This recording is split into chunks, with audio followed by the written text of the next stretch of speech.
1, 2, 3, Snapper! Good evening and welcome, PLW Nation. We are entering week number 13, and we got a lively one for you guys on this Monday night.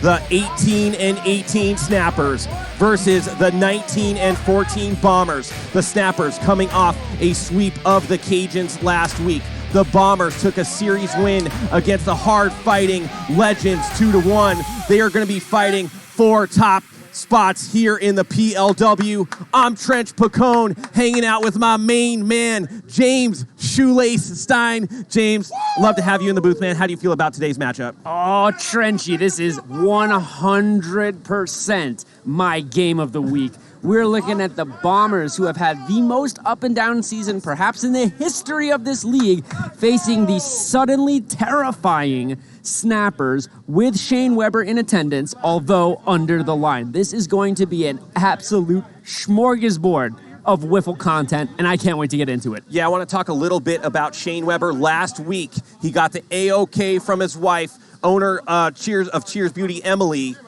He came off an MCL tear. He went under the knife. He's like progressing really well.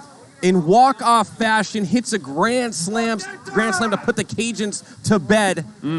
I know that you got some intel from Shane. They might sparingly use him throughout the series. Yeah, I spoke with Shane before the game, and he was really clear that he's nowhere near 100%. We're talking about a guy who had surgery not months, but weeks ago.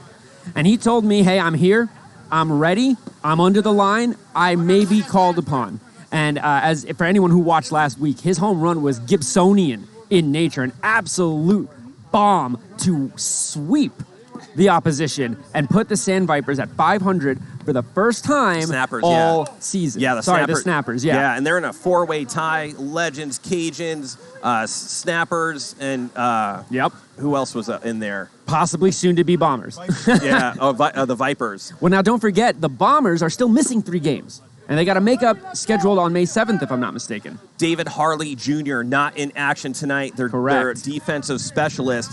It's going to come down to what they're doing in that 5-6 hold, I believe, especially that 6th spot. Let's go over to the Bombers side. Oh, yeah. I know that they're a little bit depleted tonight. Can you tell me a little bit about the Bombers team going on over there? When you talk about the 5-6 hole, right now the Bombers are in a very, what I would call X-Factor mode, where they're going to be relying on their X-Factor. I'm talking about Jake Shirley. I'm talking about Big Al Fernandez. I'm talking about Lonell Simmons. These are the guys that they're going to need to step up. Guys who don't normally play and start are out there playing and starting. The Snappers are missing Harley Jr. and, Shane Weber is limited, but this is an experienced team full of guys who've been playing together for multiple seasons, and what we're going to see is that someone's going to have to step up in that 5 or 6 hole, both teams. I want to talk a little bit about the Bombers pitching. Alex Fernandez will not be in the lineup tonight. He got suspended for some reasons. That's going to be a hole in their bullpen right there. Yeah, Alex really is the emotional heart and soul of this team, and it's a really important thing for him to be here. And when he can't be against a team that's made the finals 3 seasons in a row, it could spell absolute disaster for this Bombers team. Let's go over that Snapper lineup real quick. TB7, he leads it off in front of you right now, followed by the rookie Ryan Murphy, J-Dub, Manny Santianis, Brandon Gregg, and Greg Kelly in the 6th hole. First pitch, fouled straight back. We are underway. Yeah, PLW Nation in the house. This is going to be a good one. And TB7, week after week, it looks like that hand's getting better. I remember after a few cuts and misses of the wiffle ball, he'd reach for his hand to kind of massage it.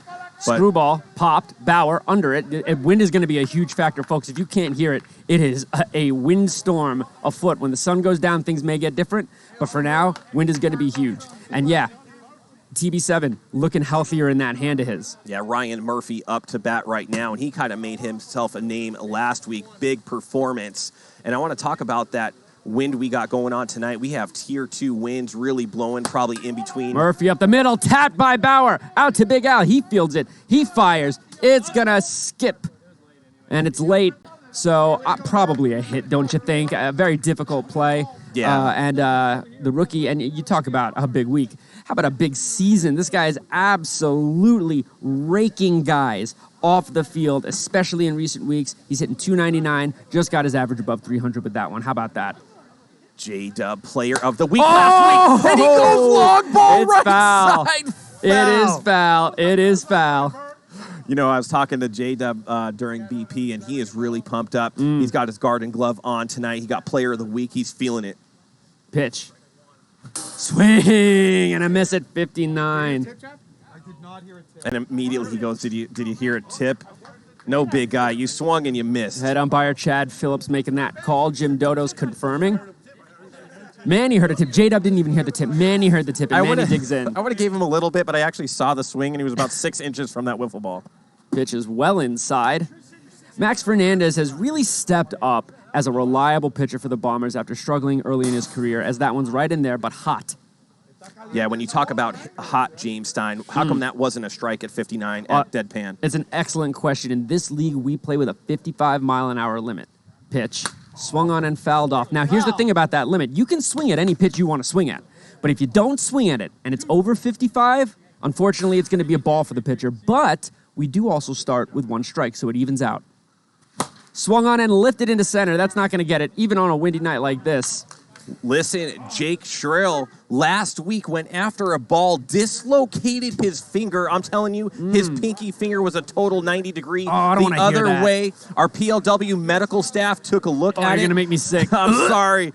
Pop that back into place, and he's out there tonight wearing a little, what is that, a popsicle stick and some tape? Yeah. Oh, boy. Oh, man, I've been there, man. I do not like those injuries. Yeah, I mean, he toughed it out. As you can see, Taylor Briner stepping on the mound right now. And you were talking a little bit pregame that it all goes through Taylor Briner. Absolutely. Taylor Briner is the heart and soul of this team, arguably heart and soul of the league. When it comes to his abilities, he has been one of the best pitchers of all time in this league.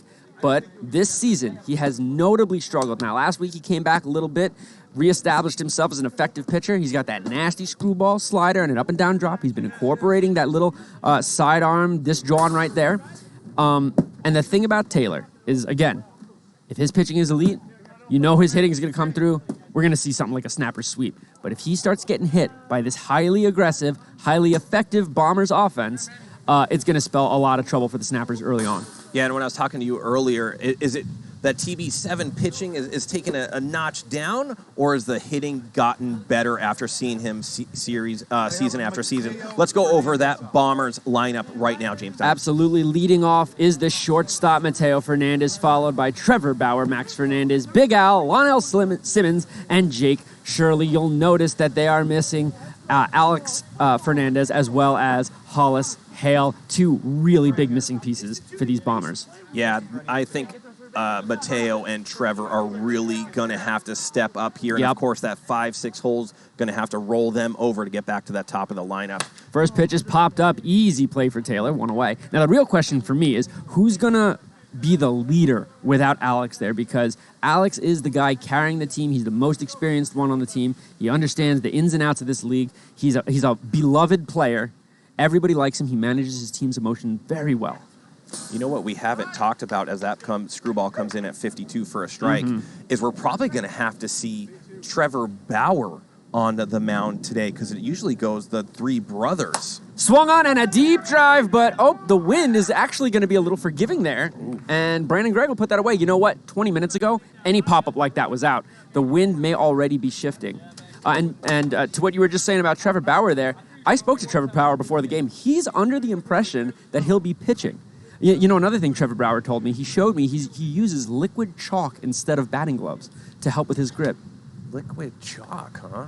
As that one's right in there at double nickels, 55. That's so nasty, James. I mean, you do that type of stuff as well. As a batter, there is not much you could do on that first pitch. Well, the thing is this one comes in and it's fouled. Down. Still 0-2. The thing is, if you can feel the way the wind is blowing, it's certainly blowing out, but it's also ever so slightly blowing from our right to our left, which means that screwball of Taylor's is going to be really sharp and really incorporate a lot of movement, as we just saw there. Bauer unsure of what to do. That ball nearly hit him in the face, and he fouled it off. Yeah, not a bad little defensive swing from Trevor. Thankfully, he didn't break his bat in half. But I think he put a little welt in it as he's rolling it against the fence to try and keep it straight. And I can see from here it's crooked.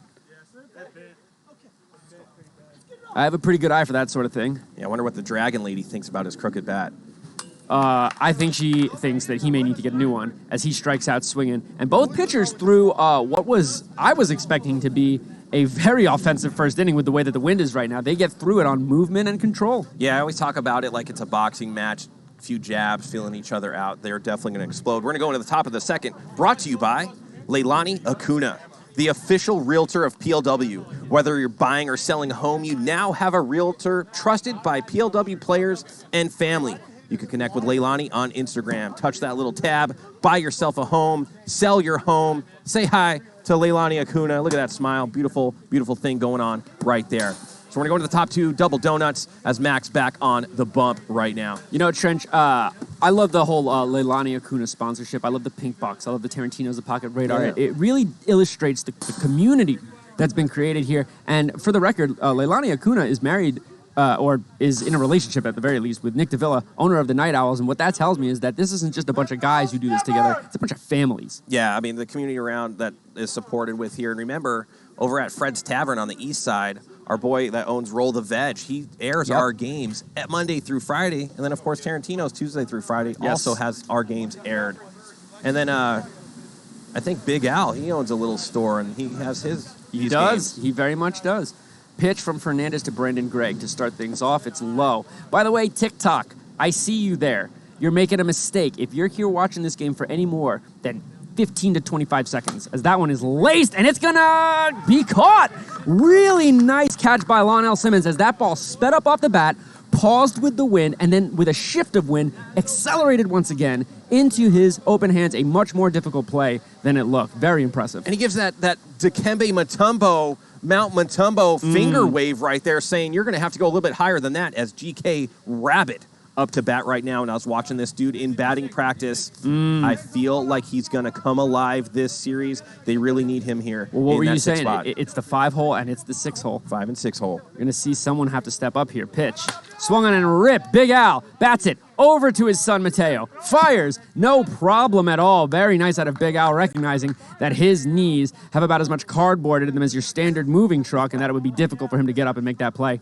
You know who loves seeing a little power out of GK's hit right there is Taylor Briner. He's been really working with GK Rabbit right there. They definitely need a rollover into the top of the lineup. Here's Taylor now.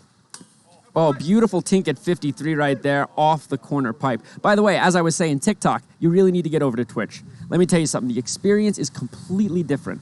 Tell them a little bit about the experience, Trench. I mean, you get 4 different camera angles, James. We have a Skycam guy. Kyle Lohman's up there. He plays for the Lightning. We have guys down in the dungeon. Switchboard. That ball comes in at 56. That's going to be a ball, even up the count 2-2. You can earn wiffle ball points. You can redeem merchandise in the merch store. And just the community that you were just talking about, second to none. Come on over to Twitch. Swung on in a drive. Left field, Lonell there again, and this time he can't make the play. And to me, it looks like it hits off the wall. Indeed, Logan Christie, the umpire at third base, signals double. And again, that's a very difficult play. I can't stress that enough. With the way that the wind is whipping, slowing down, and starting up again, very difficult. Yeah, I think what happened to Lonell right there was he took a couple steps in. Yes, he did. And then immediately got burned. It's not easy to catch a fly ball when some winds are blowing out. But we got Ryan Murphy up to bat, 2-1 count early. 2 outs here in the top of the second. Taylor Briner on second in a 0-0 matchup. Now Ryan Murphy singled in his last at bat as he swings and launches that one deep into the evening sky. An absolute bomb from Ryan Murphy. And let me tell you something, Trench. If this kid doesn't have Rookie of the Year locked up by the end of this series, I'll eat my hat. That was launched. He really put some power. That would have went as far as it did even without the wind Absolutely. right there, James. That was not a wind-assisted home run. That ball was absolutely babble-bopped. Look at this replay. Pow! All the way over the container. He's a big dude. Snappers up 2-0 early as J-Dub, as we said before, player of the week last week, had a great series, 7 hits, 4 home runs, and I believe he pitched 6 2/3. Yeah, he got touched up a little bit, but he gave the innings, and that's what matters. And for the record, folks, if you bet Bombers and you're frustrated with Lonell Simmons, let me tell you something. Be happy that wasn't a 3-run home run, because he could have easily dropped both of those balls. Very difficult plays. But given the Snappers extra outs as that one's hit to Big Al, tap to Mateo. Look at the old man go. Wow. What a finish to that inning as Fernandez dances off the field, and deservedly so. He's like that commercial, I've fallen and can't get up, but he actually did get up. Good play by Big Al right there. Two good plays by Big Al in this. This could have been a huge inning. And this is what I'm talking about with guys stepping up big. You're not normally going to see Big Al playing third base, right? Not to start the game one. Those are two really good plays out of him to limit the damage and get his team up to hitting, because you know this Bombers team can make up 2 runs like it ain't nothing. Yeah, then look, he does that little puppet master dance at the end right there. I don't know. I think that might have been a reference to the movie Major League. Specifically Major League 2, specifically marbles. Man, the wind's really, really picking up right now. Ripping. I love it. Bottom 2, Briner on the mound. You know, what's going to be a big play, too, is if Max does go the full 6 here, he needs the W. You cannot go 6 innings here and take an L, because other than that, you got Mateo. Yep. And then after that, Trevor's going to have to Trevor's going to have to step up, and he actually didn't do too bad of a job against the Legends last week. We thought maybe we could end the game right there and mercy them, but he got out of the inning, and they came right back and mercied us. And that beat my spread, that situation right there. So here's Briner to Big Al, who just made 2 excellent defensive plays, misses down and away. There's 2 things Big Al does. He's either going to strike out or hit a home run. Mm-hmm. That's kind of his mojo. Oh, but he taps one here to Taylor, who fires 1 away. Yeah, that's about equivalent to a strikeout right there, as after a good play and then a little bit of a bobble, Lonell Simmons up here in that 6th spot. Well, you know, you don't expect him to make both of those plays, but he knows he missed one, and I think he really would like the opportunity to make it up for his team. Pitch. Already 330 viewers pouring in to Twitch Nation. I want to thank each and every one of you guys. You make commentating and this production a ton of fun. If you're hearing this TikTok, make sure you get on over.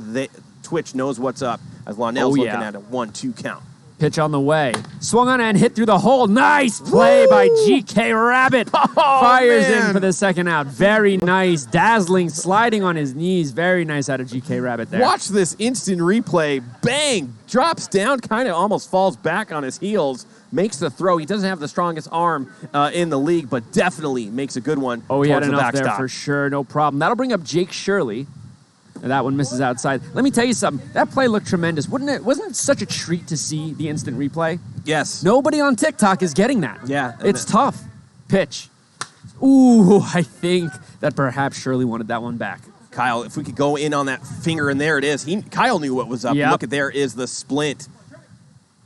And I know you have a weak stomach, but man, when the guys were rallying behind him, it was a brutal, brutal look. Swing and a miss at a floater there at 47. Taylor Briner through a second inning now. His Snappers lead 2-0. Let me take a minute to say TikTok. I like TikTok. I have a TikTok. I have over 180,000 followers, almost as many as the PLW. Wow. Yeah, but I downloaded Twitch just to watch this league because of the superior. You can get points just for watching and turn them in and get items for free. It's amazing. For free. They're giving, I mean, what can you do on TikTok? You can, watch for a little bit and then scroll? Listen, if you want to pop by for 30 seconds to say hi on TikTok, stay on TikTok. If you want any more than half of one at bat, you need to come to Twitch. You just have to. Listen, I'm with you. I never knew anything about either of those platforms. I am Twitch heavy, of course, getting these guys pumped up in here. And look at Randy out there. Look at the emotion he gives in the stands. Look at that. Funny story. I've been playing with Randy Dalby for about 6 years now, as this pitch is into Santillanes. Swinging and a miss. I've never seen Randy emote more. Listen, Randy's career is older than Mateo Fernandez. I'm sorry, older than Max Fernandez. Yeah. And I've never seen him emote the way that he emotes in this league. And that's saying something. Pitch is low, 1-2. Cyber Oblivion, I see you over there subscribing. PLW Nation, welcome Cyberman over there. Oh, yeah. Pitch. Swung on. A lot of spin on this. Watch this. This is tough. Big Al over to his son Mateo, who fires, and that's going to be over. They may want to challenge that. That looked like a slightly late stop to me. Everyone had 5-1-6. Oh, and a 5-1-3. Nice grouping from the ump, so probably not worth the challenge. That was another very, very tough play. Strange spin as Greg takes one off the booty.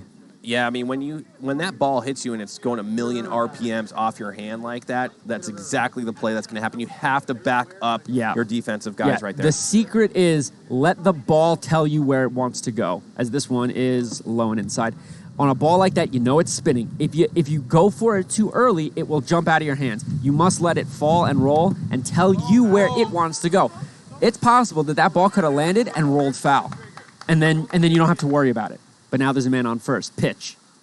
That was a huge 3-1 pitch to fill up the count right there, James. You know why it was huge? Because in this league, if you walk 2 batters, you're out of the game. You cannot come back in, and walking a guy in the early bits of the game as one of the few pitchers for this team is a no-go this week, as that one hits off him, and that will indeed be a walk. Yeah, there's a poll going up right now. Does PLW Nation want more of James Stein in the booth? And you're just running away with it. And I have a question to ask you, James. I noticed that in between innings, you kind of lean over. Are you tying your shoe in between innings, even in the commentating booth? You know what? A gentleman never tells, but I will refuse to say that I'm not doing that. GK Rabbit got a good cut. Grounded. Over to Mateo. Flips to third. There's one. Over to Bauer. Over his head. They'll get the lead runner, but that's all. Was Big Al's foot on third base? Oh, no. Oh, no. Let's see. It's there. It's there. Yeah. I see what you're saying. It looked like he hopped over it and landed off of it. Oh, boy, could you imagine? We look at everything. I mean, the thing is, you gotta hand it to Big Al. He's clearly in a really difficult position. He's made a couple of little bobbles here and there, but he's by no means well, listen, a liability. That's normally Hollis. Yeah, that's what I'm saying. Third base side. Who's one of the best third basemen in the league. And not only are you missing the Hollis bat, which when the wind is blowing out is up there with those exit velocity guys, but you're also missing a tremendous defender. Beautiful screwball there by Mateo, giving Briner a taste of his own medicine. Yeah, 2-2 count right here. 2 runners on, only 1 out. The Snappers already up 2-0. And this pitch is going to be really, really big. He does not want to walk out right here. Who do you go to if you walk out in this situation? Pitch. Swung on. Oh, it's grounded. A gift. Flip to second. Bauer catches it, and they'll hold it right there. Now, the reason that they hold it right there is because that runner from third. Well, there was no runner on third, was there? Well, there was a runner on second. Right. Advancing to third. If they attempt to throw home and they don't get that double play, I believe that runner from third scores. Oh, yeah, he'd have to airmail it because they had already advanced 1 base. I see what you're saying. Here's Ryan Murphy after he touched a wiffle ball with his bat. It launched into no man's land to give them a 2-0 lead. Oh, yeah. Ryan Murphy 2 for 2 with a single and a ding dong. If you missed it, you're going to want to watch on replay. So a 1-2 count here as Fernandez really focusing, trying to get his way out of this game. You know, we kind of overlooked, but that was a huge out to get Taylor Briner. Oh, huge. As that one's tapped, it's going to go fair. Big Al fields, has nowhere to go. Throws it to Bauer. Oh, it's late.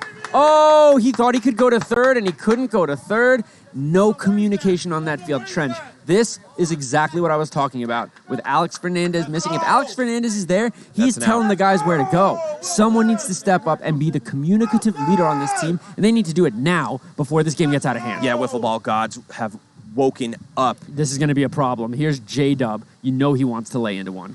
He does, and it's through, and it's to the wall. I don't think Mateo touched it. That means both runners score. If the infielder does touch that ball, it's what's known as a dirty double. It'll only score 1 runner, and that second runner will have to stop at third base. That is not what happened in this case. So instead of the inning being over with only 2 runs, the wiffle ball gods wake up on an error by Big Al, doubled by J-Dub, clears the bases, and immediately the wiffle ball gods undefeated once again. You know, I was just praising Big Al's D as Santillanes swings and misses at that one. But in that moment, that is the one moment where he became a liability. So he's just got to kind of suck that up and, take it off the chin and remember that he's capable of making high-quality defensive plays, as we saw last inning.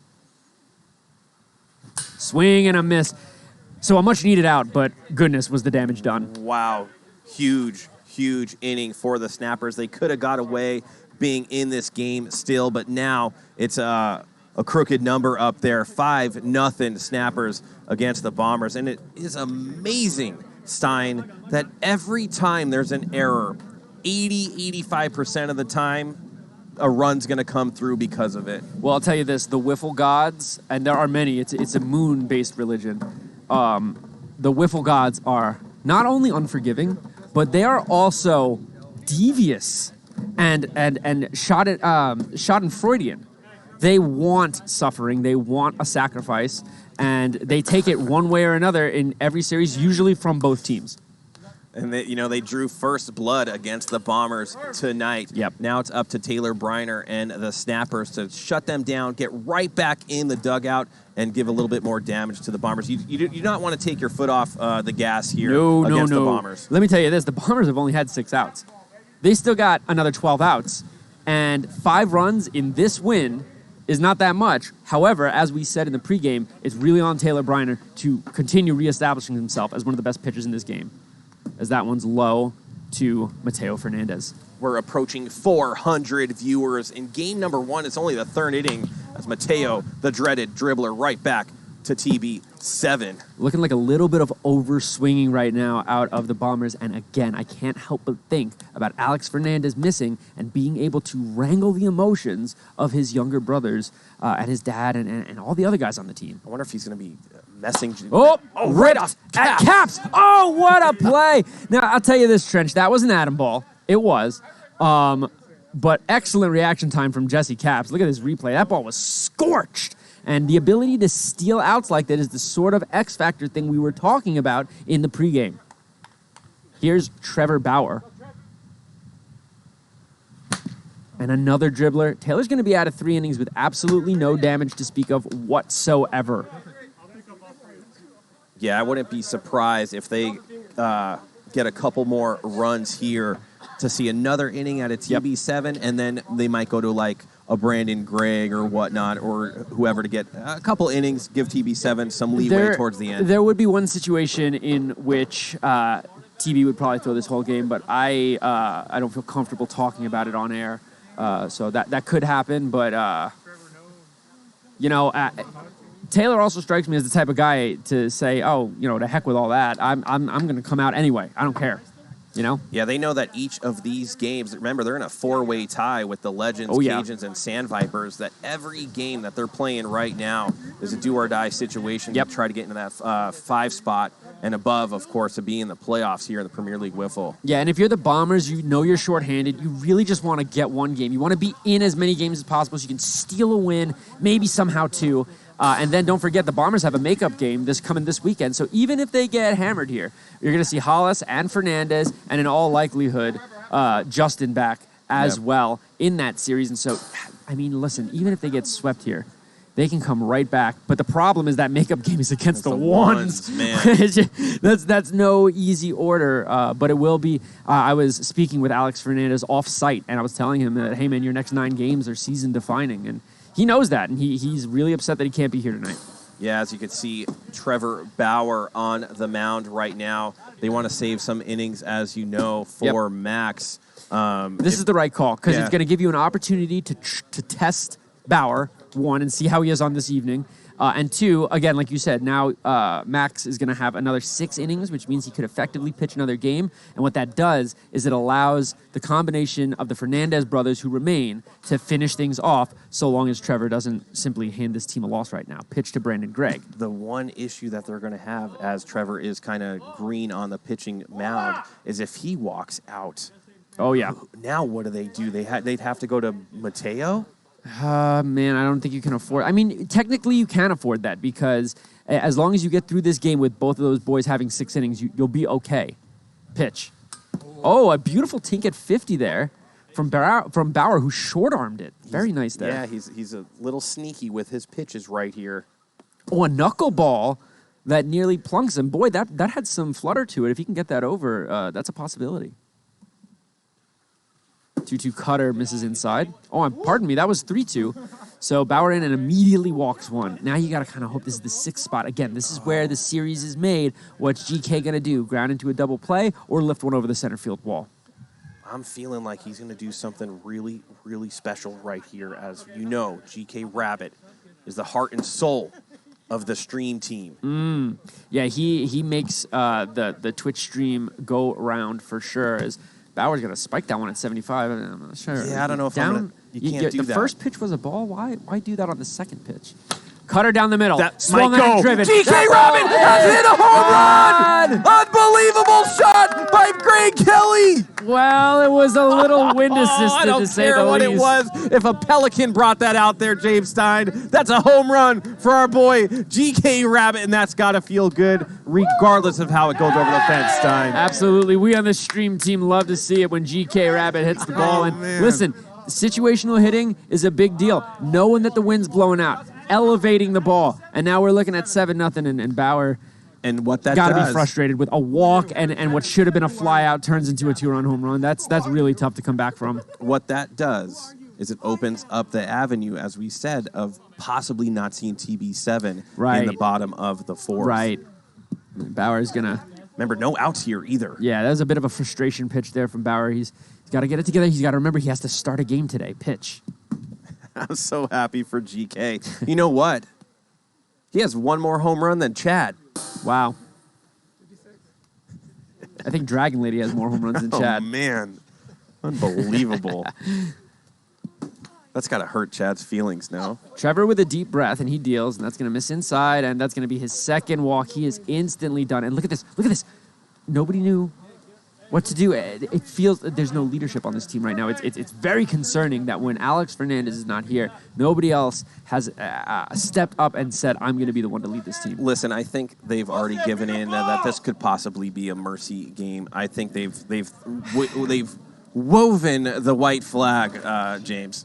Yeah, I suppose, but man, to do that so early, I mean, we're not even half, I mean, they've only given up half their at-bats in this game. With the wind blowing out like this, they know they can score runs. I don't know who I would have gone to other except for, maybe maybe Mateo. It's Mateo only. But it's tough, and it speaks to, the depth problems that a team like this could have in a playoff series if we enter into a situation where one or two of the Fernandez brothers walk out in a game.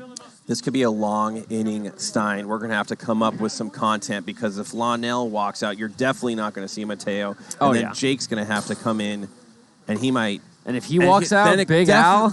Oh, man. You might have to put in Kirby Bucket. Yikes. He hasn't been on the mound all year. He's been near the mound, though, so that counts. Boy, oh boy. This might get ugly. There's no outs. It's already ugly. We're going to have to see what Lonell comes with. I'm going to have to see some strikes before I'm swinging. Yeah, and you know what? When you're up 7-0, there's the tendency to want to, okay, let's advance the game. Let's maybe swing at a ball here. Like let's get this going, and you got to resist it if you're the Snappers. You got to get this when you're in the middle of a heated playoff run. You had a absolutely terrible start, been white hot ever since. You got to make sure that you absolutely make it hurt as bad as you can in game one so that they get emotionally shut down heading into games 2 and 3. This could be another 2 spot if he throws a very strike. much, Cat. Pitch. He's going to miss low, bounce into the zone. If That's a strike in the UK, but not here in the States. If he hits a strike on the pan, it's TB7-2, I agree. Lonell none.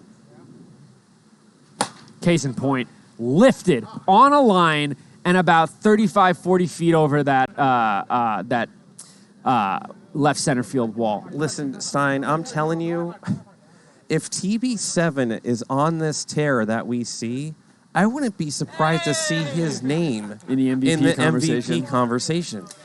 Yeah, and I mean, especially true because if you look at the record that they had without him versus the record that they have with him, you talk about value. You kidding me? The difference. Now, guys like Greg have really improved in that time. Santianes has stepped up as a hitter. So, it's not only him, but it sure looks that way. Pitch is ripped by Murphy, who continues to absolutely light this team up. That'll bring up J-Dub. J-Dub with that big double in his last at-bat in the third, the one that made it 5-0. Boy, looking back on that, they could have been out of it 2-0, huh? I know. This one might go over the Tarantino sign, honestly, if he hits a strike here. Going well outside. If you're Lonell here, you got to do the thing where you throw it kind of near the zone and hope that they roll over it, stealing out here, stealing out there, and then get back out there and hit. Yeah, I mean, I think what Lonell is doing right now is he's just trying to throw strikes at any point. He's trying to protect the innings of the Fernandez brothers, and he's going to take some lumps in the process.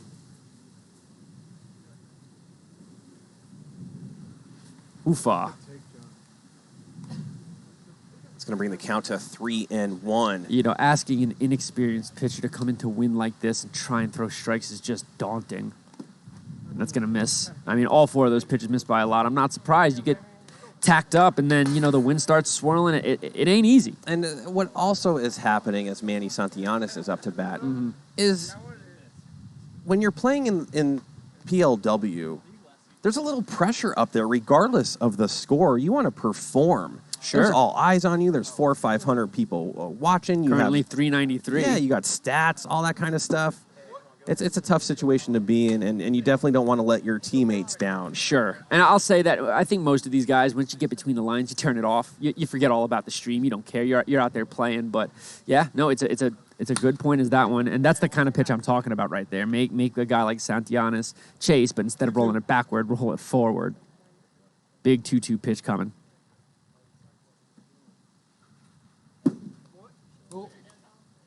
Yeah, this is going to determine everything. If they could get out of this inning or not. A 3-2 pitch. After this, they're going to have to go to Big Al, or they just go to Mateo to try to shut it down. Oh, there it is. It's the dribbler. Big Al fields. He flips over to third, steps, throws to second, and that is, just barely over. Logan has an out. We got a 4.93. 14.99. We got 4.99, and we got 5.06. That is a double play, and Huge. did they need that? That was huge. Absolutely. Now, I know what you're thinking. It's 9-0. What do you mean they needed that? Well, first of all, you want to go out there and you want to hit without knowing that if you don't do anything, the game's over. So you want to keep them at 9 because there is a 10-run rule effect in this league, but also because you just need some sort of momentum shift. Goodness. Yeah, you got to have the little energy, as you were talking about, maybe some of that moon energy going over to the Bombers. But let me tell you, Brandon Gregg doesn't need to hit a home run here. Take a look at right field. Who do you see in right field? Nobody. There's nobody on second base. A huge hole right there to produce a double to get his team to 10. And you see right there leaning into that one, looking to go into that alley, as he should be, because a double here is going to score that runner from third as long as it's untouched. Swung on and grounded. Up the middle, Fields steps on second, and the Bombers will get to hit knowing that there will be a 5th inning. Yeah, I mean, a good job by Lonell just to get out of that inning. The Bombers, as you said, they need to get some momentum. Yep.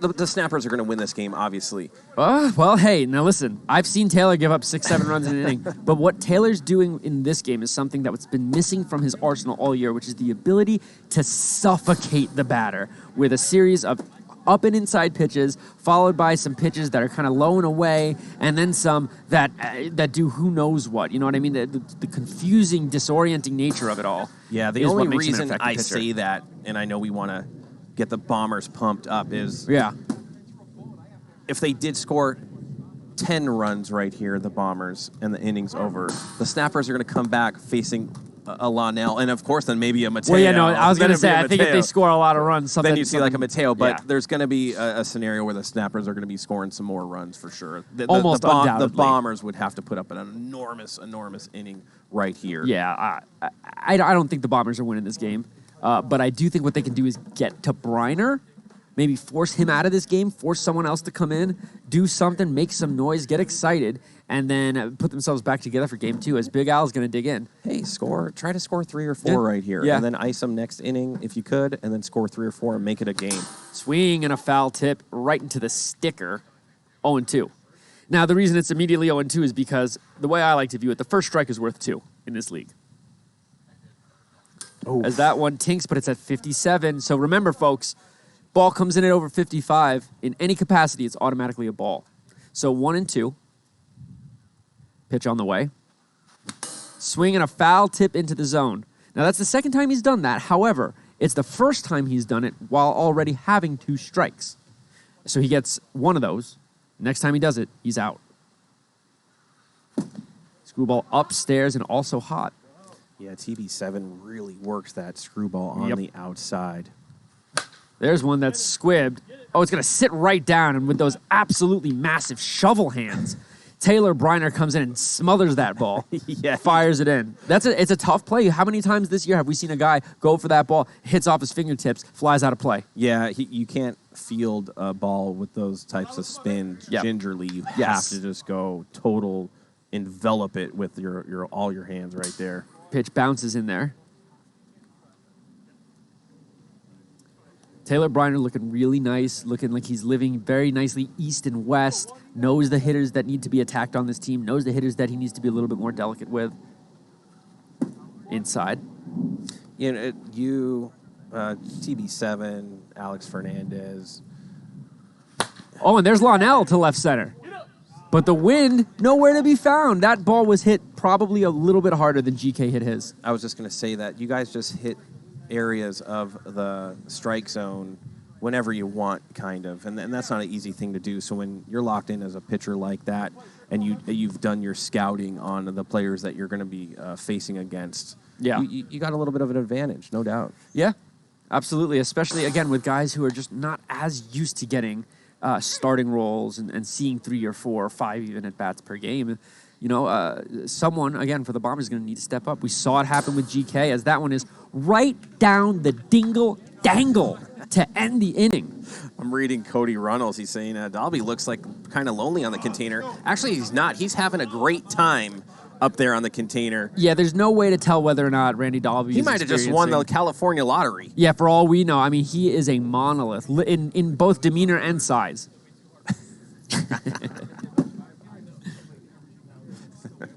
Gotta love that guy, man.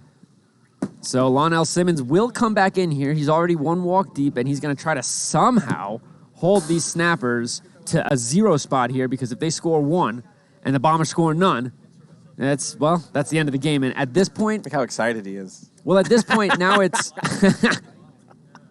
Here's the thing. At this point, it's about both keeping Taylor in this game and giving some sort of... there's something I want to talk about perhaps at the end of the game, perhaps at some point during the game.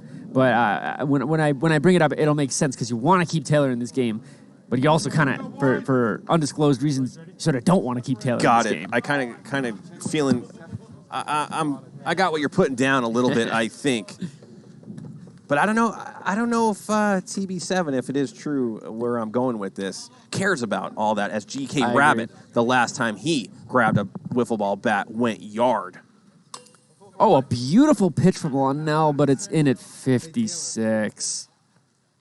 That's tough. And remember, if it comes in at 56, it's a ball no matter what, unless it's swung at. Another really nice pitch there from Lonell Simmons, but it just misses up and inside. Yeah, the only thing, and we've talked about this before, is when you face pitchers you've never faced before, you kind of don't know what is coming. It's true. It's true. And if you're a new pitcher, you got to know that. And, folks, we got a ball. Here comes GK Rabbit. Making a real spectacle out of things, kicking the ball to the side. He does everything.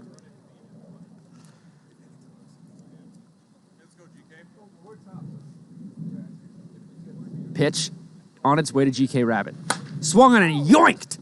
That's going to be a double. It bounces and then hits the container. Oh, GK. And that's a double. GK. I mean, that ball was roped. Yeah, he's feeling it. And what happens is once you get that first knock, that really good knock, you feel like you're a different player all of a sudden. Absolutely. They say usually a hit will wake you up. Sometimes even a hard out will wake that bat up, as long as you feel like you really got it. Here's Jesse Capps. One thing about the Snappers is that they're a respectful group of guys, and so if they're beating you 9-0, they'll try to get their under-the-line guys some at bats. Not because they pity the other team, but because it's just respectful. It's good sportsmanship, and it gets everyone involved. It's not only those things that you mentioned, but remember, you have to qualify to make the playoffs as well. So if you're down in some of these games, or you haven't played in as many games as you need, these are perfect opportunities. Get in the lineup, because you're only credited a game played when you've taken an at-bat, not only playing on defense. So these are, when you're up in games like this, you have to get these guys in. Pitch is low away, and that's going to walk Lonell out of the game. Yeah, he's done. And I think we're going to see Big Al come in. This is tough. Big Al, this could be a big mistake. Oh, and stepping to the plate is Shane Weber. I think that they're going to kind of use this as a little batting practice opportunity for him, see how he's feeling if he needs to come in at a different point in the game, at a more meaningful point in the game. I'm telling you right now. Look at Kirby Bucket, just absolutely on a tear. He's a stud, dude. I mean, Kirby's probably... I mean, when they put up these polls of, like, best-looking guys in PLW, Kirby Bucket needs to be right there. I think he'd run away with it. Look at that headband. I know. It's absolutely out of control. Those little, what are those, 2-inch rims? I love it. You got those LED headlights. I mean, I know the other Lady Buckets really, really have taken a liking to him as he does a little endo right there, a little hopperoo. Yeah, the results of the poll are in, and it looks like an overwhelming yes, this is going to be a mercy rule game. And we may see it.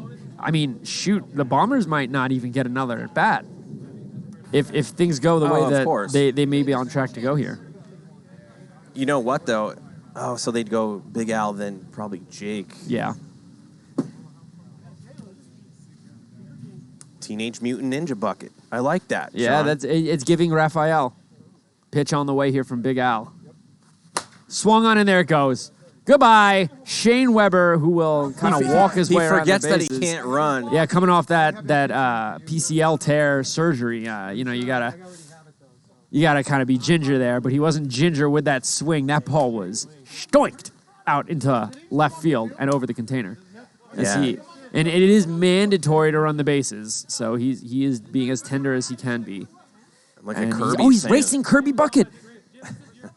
It's amazing that somebody on the Snappers with like a Shane Weber, he just still does what he does with one leg. Yeah, it's really amazing the hitter that Shane Weber has turned into. You know, I first met Shane Weber during season 0, and he was definitely the best player in the Snappers team. This was before Briner arrived, obviously, as this one. Oh my God. Goodness. That's the farthest home run I've ever seen here in Hideaway Field. That's over the first row of palm trees. That's over the second row of palm trees. That's over the third row of palm trees. That ball was cranked. I think Big Al's pulling himself. I mean, who can you put in? Oh no, he's grabbing a different ball. He didn't like that one. Yeah, he didn't like that one. And it would take about 30 minutes to recover that one as Ryan Murphy. That might have been the furthest home run I've seen here. It's up there. I mean, this is what I was talking about with actually Max Fernandez, who hit a ball similar to that last week.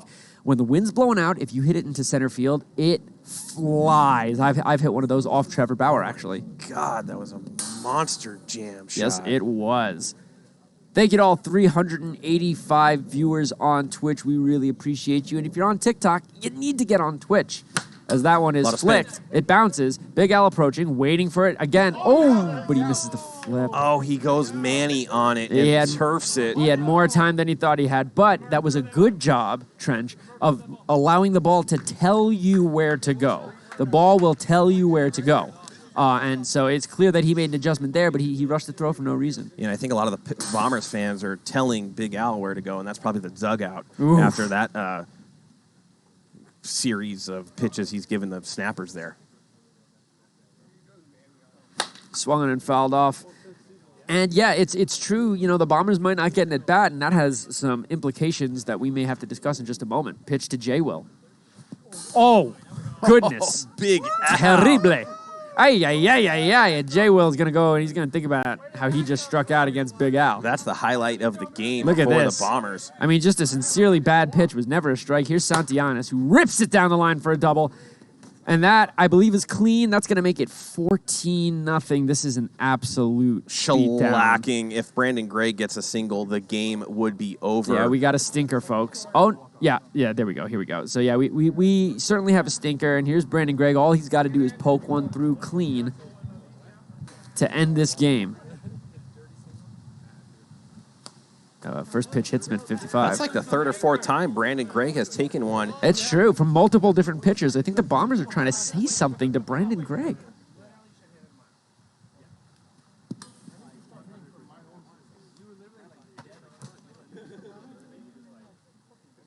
(2-0) pitch. Oh my goodness! Blasted! Oh man! And that is how you end a game, Look folks. Randy didn't even flinch. Look at that. Randy's gone. Randy's reading up on Dragon Ball Z. No, he's actually up there watching the Suns game. But yeah, no, he's lost in Dragon Ball Z lore for sure. Randy Dalby's like a sonar. He knows when it's coming at him, and he knew it wasn't. But man, was that coming at something as Brandon Gregg walks it off for the Snappers. Was that 3 home runs that Big Al gave up right there? Yeah. I think the length of those 3 home runs in any 3 home run sequence might have been the longest stretch. That was probably about 400 I see what you're saying. Yeah, that was something feet of home runs. Together, those balls are getting out of any major league stadium. 100% crushed. And as you see the Bombers, they're meeting out there towards second base. This is needed. This is necessary. I hope what they're talking about is, hey, someone's got to step up and be the leader. Well, I think what they're talking about is, do we want to go Mateo to start or like a Bauer to start and see if he could go like a couple innings and then go to Mateo? I'm going Mateo here, and the reason that I'm going Mateo is because he's got 9 innings. You want to maximize those innings and minimize the Bauer innings. So I'm going Mateo here in Game 2. Hope that you win it, and then if Bauer has to start Game 2, maybe he just walks the first 2 guys and you bring one of the Fernandez brothers in. Chad, who do we got going for the Snappers Game 2? Hey, guys, that was the Bombers getting beat up by the Snappers. We're going to go into a game number 2 right after this.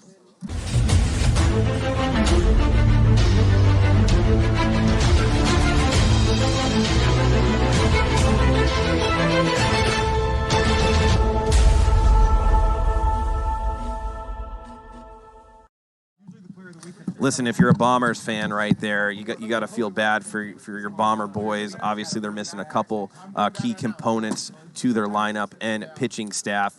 If you're a Snappers fan, that's a fun one, but still at the same time, you're like, Yeah. I mean, look, if you're the Snappers, you need to win games, right? And you love to see your team pummel another team, especially a high-ranking other team. But this is a very weak Bombers team. They're missing some of their key components, and it is the Snappers' job to deliver 2 minimum losses to this Bombers team. Yeah, and you're correct on that with Mateo starting Game 2, because if he does walk out in the first, second, or third inning, they could go right to Max, try to win the game, and then deal with Game 3 as it comes. Yep. So this is in my opinion, this is the right move, the only move, really, after that absolute beatdown. Just a really, really, really rough outing for the Bombers, and a really great outing for the Snappers, who are well in playoff contention now. It'll be Mateo Fernandez, and on the other team, we're going to see J-Dub getting the start. That big slider may not play especially well with the wind the way it is, but can the Bombers find the confidence to get a hit? Because guess what, Trench? What? They got perfect gamed there. A 4-inning perfect game from Taylor Briner. Man, he could have really went the distance right there. He could have, but it's the worst case scenario because you still got perfect gamed, and he's got another 5 innings. Yeah, it's a perfect storm going on for, I don't know which side of that, for the Bombers, I guess. But yeah, you remember the Snappers they were in that 4-way tie. Obviously, the first ones to play that are 18-18. Now they're 19-18, and it looks like they're having a little meeting over there in TB7 world. Oh yeah, Max Fernandez. They're talking to the Snappers. Well, the playoff implications this week are absolutely tremendous. In fact, I would go so far as to say this is the biggest week of the season, not only because of the playoff implications, but also because it's the last week of the trade deadline. First pitch is low.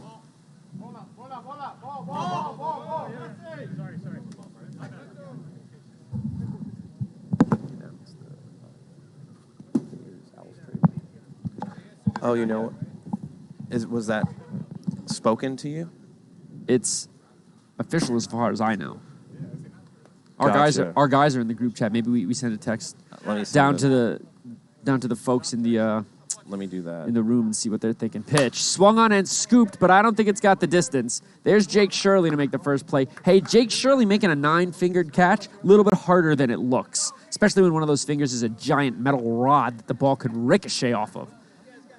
Take a look at Ryan Murphy here, who raked in that first game and has earned himself the number 2 hitting spot behind only Taylor Briner. He has surpassed Santianes. He has surpassed Shane Weber. He has surpassed Jay Will. And he is currently the second best hitter on this team. Oh, and I guess the trade already happened, so people are aware of this already? I mean, there are probably a bunch of people who are already aware of the trade. I just haven't seen any graphics of it on social media, so I don't know if we can talk about it yet.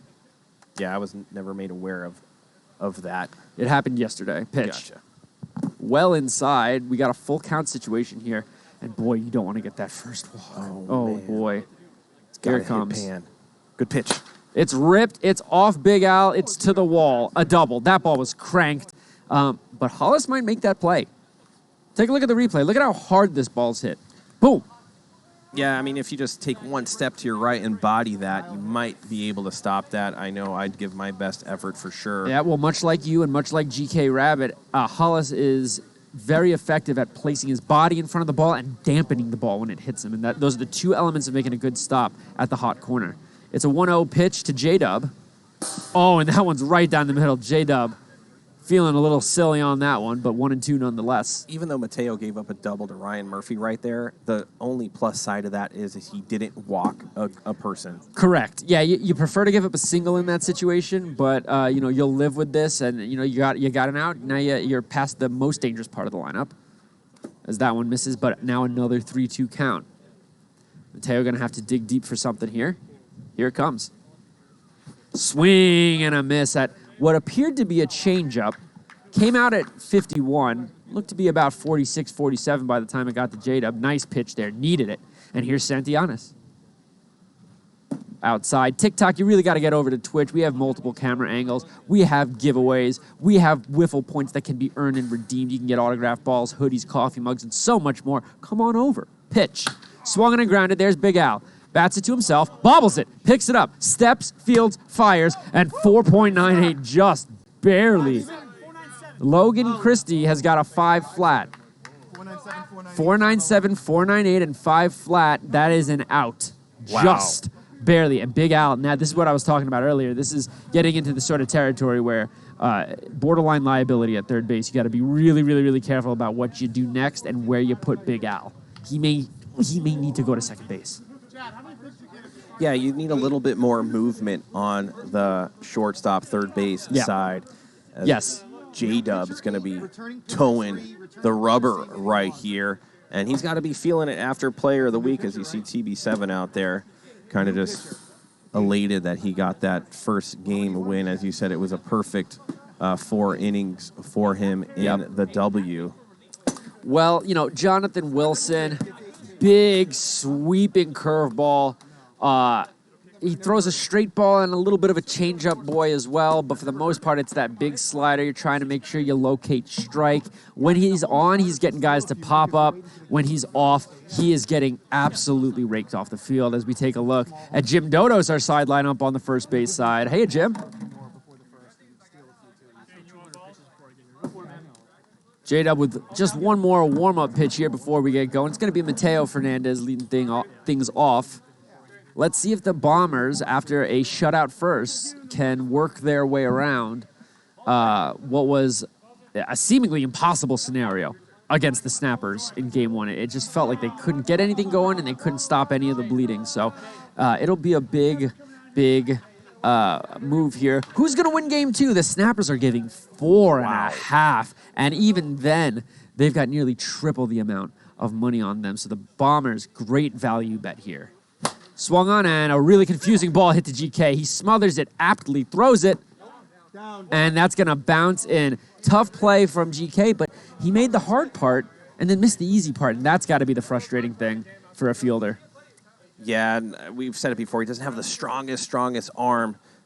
Just needed to square up and put a little bit more heat on that one, but it gives the Bombers a rare runner so far. And Fernandez swinging. He was looking for that heavy TB slider, but instead he got the floaty float. Got to wait back on J. Will's slider. He does that, but not quite for long enough, and he pulls it down the line. Yeah, a lot of people are saying that J-Dub just lost his perfect game. Oh, you hate to see it. Swung on and hit high in the air. Briner under it, and he makes the play with those gigantic banana fingers. You know what? I think there should be a poll right now. Who has the bigger hands? Is it Briner or Gannon? You know who else has gigantic hands? Who? The Owls free agent signing, Dakota. Is he an enormous human? He's barrel-chested and big-hand and rosy-cheeked. And I wouldn't. You know what? I would want to meet him in a dark alley because he's also a teddy bear, and he would protect me. Pitch coming to Bauer. Bauer very frustrated with his pitching performance last game. Let's see if he can make it up on the offensive side. Well, when he's hot, he's one of the best hitters in the league. And when he's cold, it's like nothing's working. As an absolute gem from J-Dub there. I'm sorry, Trench. I just get excited when I see a ball located like that. Man. Beauty of a pitch. Perfect location. Whispers the inside bar. Count goes to 1 and 2.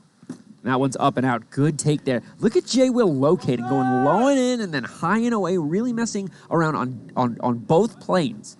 Very nice. Oh, another high fly ball. Murphy makes the play no problem. Both 2 those away. balls easily millimeters on the barrel from going out. They both just barely missed them as Big Al will have his opportunity. There's something wrong going on with the wind because we're here on Tier 1 and it feels like it's blowing out. To me, it looks like on Tier 2 it's blowing out, but on Tier 3 it's blowing in. The old out then in maneuver by the wind.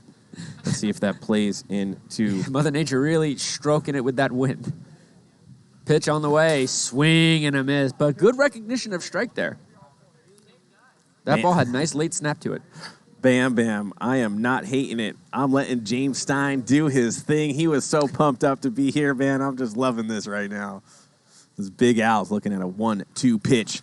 Oh. He goes straight pitching wedge with that one. Ooh, Big Al with a throw of the bat there. Got to be careful. And in frustrating series like these, this is how guys get suspended. And listen, the board that determines whether people get suspensions or not, they've been very, very trigger happy this season. Oh, have they ever? I mean, the commissioner of the league got suspended.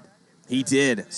What a great example. Hey, no one's above the law. Not in PLW. All is fair in love and whiffs. You just gotta take it on the chin.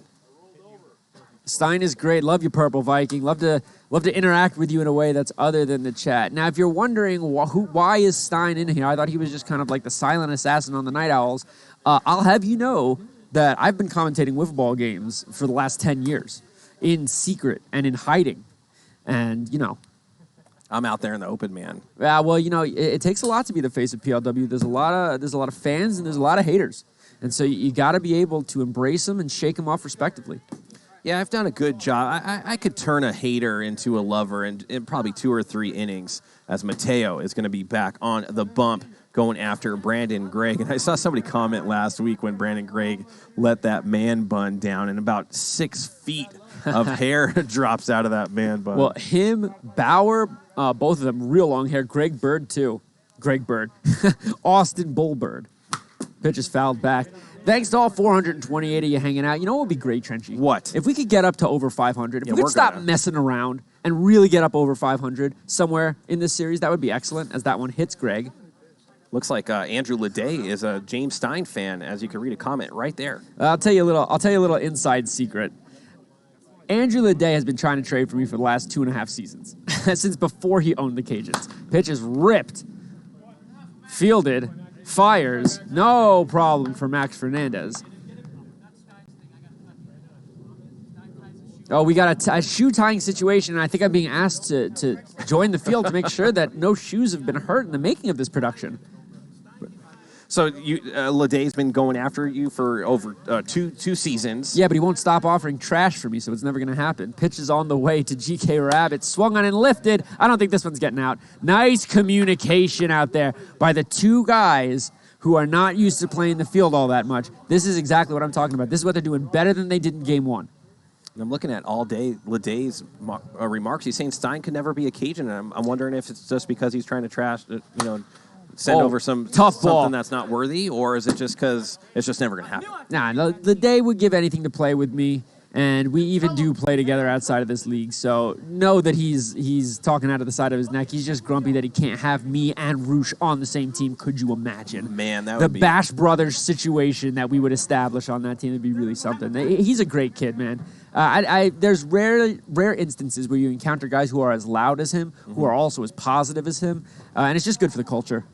You see Taylor Briner? I mean, the guy has broken his hand twice, and he's still trying to climb that thing like it's Red Rock Canyon out there. He better tone it down. If I'm Shane Weber, I'm probably having a word or two for TB7 right there, saying, listen, we Shane need Weber's the one throwing the balls to him. Oh, is he? Yeah. Those guys are crazy, man. Yeah, they're absolutely out of their minds. Taylor Briner is the stereotypical golden retriever human being. It's just always wanting to climb and jump and run and play. And he's a good guy. I was fortunate enough to play on his team in the Golden Stick Wiffle Ball League National Championships representing the PLW. We made it to the final 12 out of what was originally a 36 pool team. We had a great outing, went 5-2 on the day, and Taylor Briner, he really hits, man. And he gets you hitting, too. It's contagious. Anyway, Lionel Simmons digs in to start off the bottom of the second for J-Dub. Oh, boy, and that's a knee breaker right there. Yeah, when you're up here in the commentating and you see that, the only better view is if you're on second base watching a pitch like that come in, and it'll crumble you. Okay, that one's inside. Good eye there. We're coming to you live from Game 2 here. Game 1 was an absolute blowout. The Snappers 16-0 against the Bombers as Lionel somehow gets a piece of a ball that was over his shoe tops. So, yeah, the Snappers dominated in Game 1. We expected something like that because of just how many pieces and players Bombers are missing. As Lionel's going to float that one in there, that's going to get down for a base hit. Yeah, we were talking about that earlier. Those 5 and 6 spots need to come through to get this lineup rolled over, and it's up to Jake with no outs right now to get back to Mateo and Max. Yeah, well, Jake's got that bandage on his upper hand pinky, so he can generate power, but that upper hand is what you use to, finesse the ball. That one's well inside. So it's going to be a tough night, I think, for Shirley. I think he's going to really have to battle to earn some hits and some good at-bats here because guys are going to come for him. Swing and a miss there. Case in point. J. Will's slider's been good. If it stays a little up, if it gets a little out over the plate, it could be problematic. But right now, looking real nice and tight. Swung on a grounded foul. And that's the other thing. You also got to be careful. You got to know who's up next. You got to know that Mateo's up. You cannot hit into a double play here. You're better off striking out. J-Dub kicks and deals. Swing and a miss. Yeah, that ball had a little extra pep to it at 59. Yeah, and as you said, a strikeout. If he does hit that ball, it would have been a grounder right to Caps. They would have turned 2, so a strikeout there, not a bad thing as Mateo. Could have been worse. And the thing is, as a new hitter, that big curveball fools you. When you've been in the league for a while, it's kind of pitch you want to see. Swing and a miss there as the changeup at 47. Beautiful location there. Tell you what, that ball's a little bit more out over the plate, and we got 2-0 Bombers. Man, J-Dub is really stepping up his pitching game for the Snappers. He's starting to locate, work on his deceptiveness of the how fast it's coming in. Love seeing that happen. Oh, ripped over Jesse. Ole goes the ball as Jesse sprints into the outfield, thinking he might make a play from that pocket radar sign. I don't know too much about that, but I do know that was a nice swing. From Mateo Fernandez, not trying to do too much of it with 2 strikes. Yeah, probably should have bodied that one up as Max Fernandez up to bat right now, and he had a really good series against the Legends last week. Absolutely. Yeah, he'd love to get going right here for his team, score some runs for his brother, as that one tinks it at 55. Goodness, that's a tough pitch. Man. And you know what? Fernandez normally likes it up there. He's a high ball hitter. So, I think he might want that one back. Yeah, watch for something coming way inside. Yep. Easy take there. You cannot lay one of those slow slurves in his zone because he'll plant that over the container. Oh, he just a little early on that one right there. Now, I tell you this, J. Will has looked good for these 4 outs. But guess what? There's 2 on and 1 out right now, and he is 1 bad pitch away from absolutely blowing it. Swung on, grounded, fielded, steps on third, throws to second, caught by Santianes and steps on the bag for a double play, and just like that, J. Will gets through the inning, and Fernandez visibly frustrated as the Snappers celebrate the ending of what could have been a really devastating inning. Yeah, Dub doing his part. Greg Kelly on the third, one of the best, grabs it, makes the throw, and Max definitely going to be frustrated. when you hit into a double play in a scenario like that, you feel like you let your boys down. You got to try to score a run when there's runners in scoring position, which is all the time. Well, especially when it's the top of the lineup and you're missing Hollis and you're missing Justin and you're missing Alex. You're missing half the top of your lineup. So for those two Fernandez brothers, and this is what I was talking about, it's the idea of, who's going to step up, who's going to be a leader in the absence of Alex, who brings this team together. And, if you're Alex, you're watching this at home and you're beyond frustrated. You want to be there and you want to help. But in some ways, even if they get swept here, this could be a real positive learning experience for the Bombers as they identify the weaknesses that they may have. The only way you get better is through identifying your weaknesses. Yeah, and maybe he comes back on Saturday and puts on a performance for the ages against the ones, gets fired up and wants to win that series. And that's the thing. Your season's in no way or shape or form over, even if you get swept here, because you got the number 1 seed in a much anticipated makeup game, and it's in just a few days. Mateo doing his part here in the top of the third, 0-2 count against Murphy. That ball goes in the turf, 1-2. Yeah, the one bright spot has been the pitching of Mateo Fernandez, but he's only made 6 outs himself. That one is down low, 2-2. And you can see Alex in the chat saying, "Oh, it is on." When I come back, we'll see him again Saturday for a make-up series, and I'll be on the mic for that one. Yep. Make sure you tune in. Mateo really needs to throw a strike here. He does, and it's gone. And you know what? As far as home runs go, that could have been a lot worse. That's it's 1 run. It is what it is. I mean, look what's happening with the Bombers right now. They have so few guys. They don't even have someone to throw them the ball. Tom, do me a favor, whoever's running that Twitch down there. What was Ryan Murphy's numbers entering? I got him. You got him, Stein? What is his numbers entering? Yeah, that's great, J-Dub. I wasn't asking you. You just focus on hitting and not striking out. Yeah, headed into this series, you were looking for Murphy. Yeah. Murphy was hitting .299. Great. Slugging .701. Okay. With an OBP of .396. So he was already OPSing about 1,100 coming into this one, and he's going to be close to 1,300 by the end of this series. Pitch to J-Dub. Swing and a miss. See, if he wasn't worried about what Murphy was doing and focusing on his game, he might have got a double opposite field there. I can't help but agree as he flicks that one. Back to Mateo. A tough play, but he makes it. Again, plays like that when there's that much spin on the ball. Much harder than it looks. And Wilson's upset, but he's pitching a nice, solid game right now. So, you got to focus on that and let the team pick you up. Yeah, when you're not doing so hot in the box, it's okay if you're doing it on the bump. Yep. Pitch to Santillanes is low at 51. So Mateo looking all right so far, despite the home run. And that one's launched into center. It's gone. Santillanes. A long drive to center field. And, he didn't get all of it. But it's hard to get a cheapie out to center field. He still hit it quite well. Yeah, no, I saw on Facebook last week that he went to some sanctuary and it was the first time I ever seen 2 donkeys in one picture, one being a human and one being a 4-legged animal.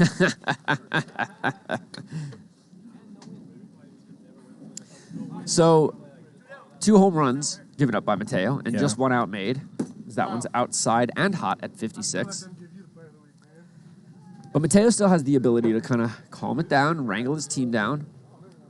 Listen, solo shots happen. Yep. You've given them up. Everybody has given up solo shots. They're not that bad. If you could get out of this inning just down 2-0, I could live with that. Big swing and a miss there from Greg. Zeno, I just saw the post yesterday. I fire from the hip. Current poll. Snappers, betters, you still liking 4.5. Just about an even split as that one is cranked. Oh, a beauty of a stop there by Lionel Simmons. And really nice stuff there. Out of these Bombers, they're down, but they're by no means out. They're not throwing in the tower. They're not giving up. They're showing effort. Yeah, not this game. They're Warriors. They're going to go after him this game as they know they could use Mateo and Max fully here as GK Rabbit steps in the box, 1 out with a runner on. Well, GK Rabbit, 2 extra base hits in this series already.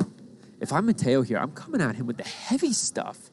I'm trying to produce a ground ball. You got lucky there, only getting the single. You're a ground ball away from going to hit. Wait a minute. Big Al's talking to Mateo, and the last time that happened, I think they lost the game. 1 out. There's nothing to talk about. Play. Little confusion out there. Swing and a miss out of GK. Oh, GK was ripping that one. Yeah, he opened up a little too early, and the ball just got on top of him, but a good cut, timed it right. Fernandez really needs a bounce back here because TB7's up next. Oh, he thought about it, but instead it's 2-2. Yeah, good take by GK right there. Evens up the count. Fernandez looking focused, falling off the side of the mound, and he gets a swing and a miss. Yeah, when Mateo comes from the side right there, it's a very, very difficult pitch that comes in from right to left. And I think a more experienced hitter is going to make him prove it with that ball. And, you know, if you can tink it, congratulations. But you don't want to go down swinging at that what I would call gavaga gauge. TB7 up now. A lot of room on that right side if he gets an outside pitch. And you can tell he doesn't he doesn't want that to happen. He's going well inside to Taylor here. 2 outs, and, you know, let's see what happens. Grounded. Oh, dear. And once again, that one's going to be off the... That's a dirty. So it's off the wall. It's dirty, so it doesn't score a run, which is, you know, in terms of Taylor going up against you. But, listen, that ball was hit hard, but that's got to be fielded. What do you think the defensive alignment should be if Big Al's having problems on the third base Well, I side? think that what should happen... the issue is that you can't move Trev to the outfield, can you? I don't know if he has the knee. He says his leg is fine, but that he uses that brace just in case he's taking a step back so that nothing falls out of place. What if you get Bauer at third and Big Al on second? Well, I was going to say get Lonell at third, move Big Al to second, move Shirley to left, and take Trevor and put him in center field and just, you know, give them the right side of the field. I wonder if Alex Fernandez is watching right now, the manager, owner of the Bombers, what his defensive alignment would be out there as Murphy. Ripped. Oh, but a nice stop. Is it going to go out of play? 30 single. Lonell is going all out there. Watch this instant replay. Goes full horizontal. Yeah, I think if they were smart, they'd put him at third base because I do believe that Shirley can make that sort of type of athletic play out in the outfield, but it's clear that Lonell's reaction time, he's a guy who could get in front of the ball that Big Al is missing right now. That's the difference between like a really good defender like Lonell and somebody like Chad that lays down out there in left field. Yeah, 100% agree. Couldn't possibly agree more, as that one's right down the middle. It's 4-0 Snappers and a huge at-bat here for J-Dub. And you can see Jim Dodo's in the chat saying sick play. And the reason he acknowledges that because he knows how hard it is to make plays like that. Okay, listen, 4 runs is tough. I'm not going to lie, especially for this team that's not hitting, but that could have been 7. It's only 3. It's only 3? I've got 4. The scoreboard has 4. I might be wrong. It may be 3, it may be 4. But either way, Mateo gets out of it. I mean, he got touched up a little bit, but yeah, could have been worse. Now, if I'm the Bombers, I'm bringing in Max here. That's what I mean. Think about it. He got through the first half of this game. The lineup saw him 2. Some guys saw him 3 times. It's 3. That's what chat. And Dodo's is saying 3-0. It is 3-0, not 4. Okay, so even better then. You got out of it. 3 innings, 3 runs. I'm bringing in Max here just to try and throw them off balance. Meanwhile, Justin Wilson's spinning a gem through the first 2 innings. Let's see what happens as we start getting deeper into guys who are seeing him for the second and then eventually third time. I predict that this could be the inning that the Bombers wake up. Yeah, they need to, and it's going to start with Trevor Bauer right here. And if J-Dub throws one of his slurves and it hangs over the plate, Trevor Bauer is going to plant that into the palm trees out there in center field. Anything will do it, even a really hard hit single. Wake these guys up inside for ball 1. Wilson!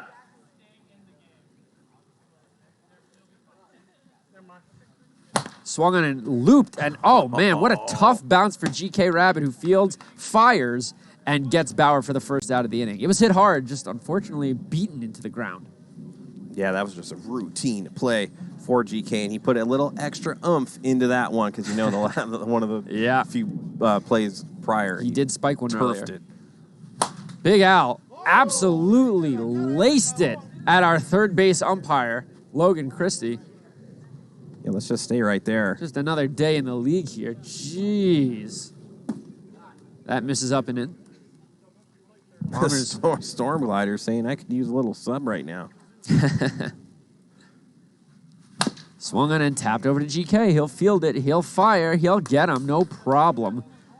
And man, oh man, are the Bombers ever going quietly into that good night. This is not what you wanted to see after allowing those 3 runs in the top half of this inning. Yeah, 2 routine plays by GK over there on the left side.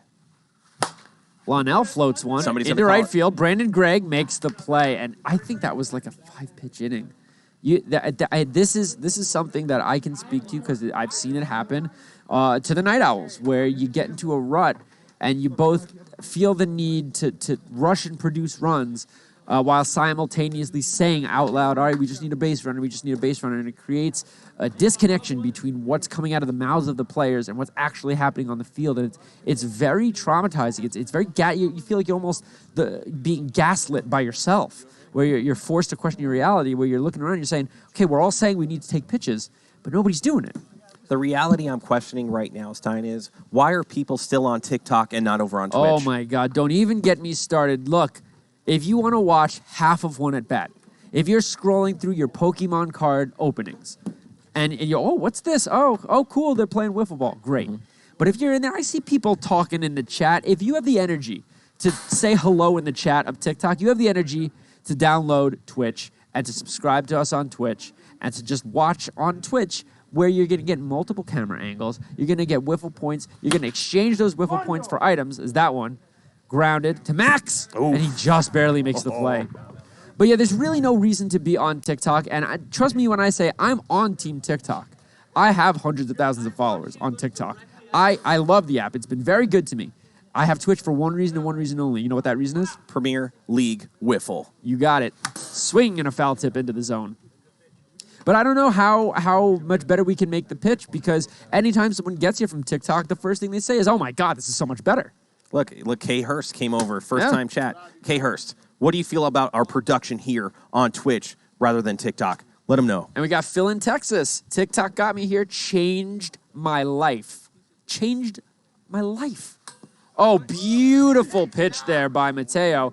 Really making use of the right side of the pitcher's mound. It really, look at this replay. Look at him coming off the mound here. Ooh. That's deceptive if you can throw those sorts of strikes like that. Yeah, you'd really have to open up right there. Yeah, we got multiple people in the chat right now. Just absolutely, really giving our TikTokers a hard time for not getting on Twitch, and it's out of love. It really is. Yeah, I mean, they almost feel like, when you find something good in life, you want to share it. Absolutely. And that's what's happening right now. We want to share it with the world, as they are really flowing in right now, as we have 450 viewers on Twitch right now, and just the community that we have in our Twitch chat. That's the thing. You're not just for watching. Season. You got regulars in the chat. You got people who know each other, who have never met each other, as that'll end the inning. Kelly with it. Oh, is that 3? Yeah, that's 3. Mateo didn't know that there were 3 outs. So Mateo out of it unscathed. But yeah, no, I mean, that's the thing you get on Twitch. You get people who know each other. We got people who are straight up friends in this chat who have never physically met each other simply because they met in this chat room. And the people on TikTok, well, hey, they're missing out on that, and you hate to see it. Yeah, when you go over to like Instagram, Premier League Wiffle, and there's people that are sending in their pictures of the merchandise that they have, signed wiffle balls, jerseys, all that type of stuff. We are really, really making a name for ourselves here on Twitch. Make sure you tune in to Premier League Wiffle. I'm Trench Bacone. I play for the Legends. I'm here with my main man, James Shoelace Stein. He's the ace for the Night Owls. He had a really good series last week, and you guys are looks like you guys got something going into the latter half of this season. Well, I'll tell you, I'll give you a little preview of tomorrow's games. What do we got? We got the Night Owls and the Vaders coming up. Wow. It is a test of this new Night Owls team, which features a completely redone roster, and the Vaders team, who after an unbelievably hot start, started to stutter a little bit as their pitching has faded just a tad, but still in that number 2 spot. And who's that guy on the container? Are you going to be playing with him? Oh, that's Randy Dalby, the beast of a hitter, the absolute marksman of a pitcher for the Night Owls. My counterpart, I've been playing with him for quite some time. Jay Will, perfect on the tink there to start the bottom of the 4th. Bombers really need to get something going here. How do you feel going into that Vaders series tomorrow, James? Well, I'll tell you this. It's going to tell us a lot about who we are as a team. Even if we go out there and sweep, if we're in every game, you can take a lot away from a series like that. Pitch from J. Will on the way. It's hot toward us. Chad with a nice play back here in the booth. Very nice out of Chad. Wish he could make plays like that in the field. And we are over 500 viewers. There we go. That's what we needed. And you were asking for it earlier. I was asking for that's the TikTok. To the people, I see people who are following us on TikTok. If you're going to give us a follow on TikTok, I love you, right? I want what's best for you. You need to come to Twitch. You need to just if you don't have the app, suck it up and download the app. It's free. You know how to use a phone. Pitch on the way from J-Will. Look, PLW fan says Trench equals a Yorkie. Oh, we love a good Yorkie, a little tiny Yorkie with a little tongue sticking out of its mouth. We're a very animal-friendly stream here at PLW. As Mateo needs to get something going, takes a 56-mile-an-hour ball into the pan. I think that was a straight ball. I think he just threw a straight ball there. And 2-1 here for Mateo, who's showing good discipline.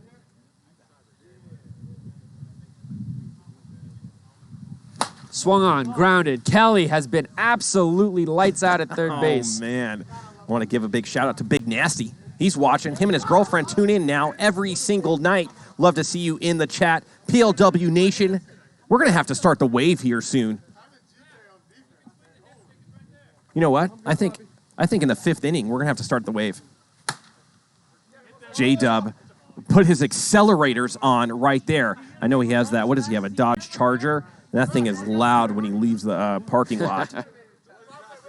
Actually, probably make fun of guys on the freeway that drive with that thing. Well, it's not a perfect game, but here's J-Will, 1 strike away from 4 shutout innings against this Bombers team, which has been an absolute offensive machine. And there it is. And, you know, where, at least in the case of Mateo Fernandez, he's been able to kind of keep the snappers at bay offensively. When it comes to the offense of the Bombers, it is nowhere to be found. Trevor Bauer having an absolutely atrocious night. Mateo and Max Fernandez really struggling to see the ball. Big Al doing his thing where he's a coin flip hitter. You know he's either going to rake you off the field or strike out 15 times. And, I mean, I'm sorry, did you say 15 times? 15 times. It's true. And, the only one who's really been having good, strong at-bats is Lonell Simmons, who, and this might be something you take away from the series, Lonell showing himself to be the type of guy who can be put into this lineup and who can play defense at an extremely high caliber. I know that Lonell's normally in right. Has he not earned a stint in left field? I mean, if you ask me, he could play. He reminds me a little bit of, he's not the caliber player of a David Harley, not yet, but he has that, will run into the container with no regard for his body. And hockey player energy. I love seeing players like that out there that just absolutely leave their DNA all over the field. That's gross, but I agree. It's like I said earlier in this game, I think he should be playing third base right now. There have been too many balls that have gotten past Big Al. Put Big Al at second, put Bauer in center with the knowledge that he can't really approach the ball, and put Shirley in left field and give Shirley a chance to shine in left field and give Lonell the upgrade that he deserves, because people are just peppering the ball straight at Big Al, and it's trouble. Here's Taylor. Oh, that was a good pitch for TB7 to do damage with, but does swing and miss. Going to bring the count to 0-2. Yeah, Taylor does a good job of keeping his hands inside. He loves to pull the inside pitch, but Mateo able to get it by him there. And there, Big Al gobbles it up, fires, just barely making the throw. I mean, oh man, Big Al giving me a heart attack out there. No. So they're getting it done. They're in this game. They're only down 3-0. They need to get out of this inning without giving up any more. They have to score next inning, put a little pressure on the snappers to try to let them shut them down. If not, they could get up in the bottom of the 6th with a chance to win. I agree 100%, but first you got to get through these outs. Thanks to our 520 viewers on Twitch. Thanks to everybody on TikTok, but I got to say, you don't know what you're missing here on Twitch. Multiple camera angles and the WIFFLE points and the community and the chat. I mean, how many times do we have to say it? I mean, as many times as we want to see 600 viewers, that's how many times we're going to say it.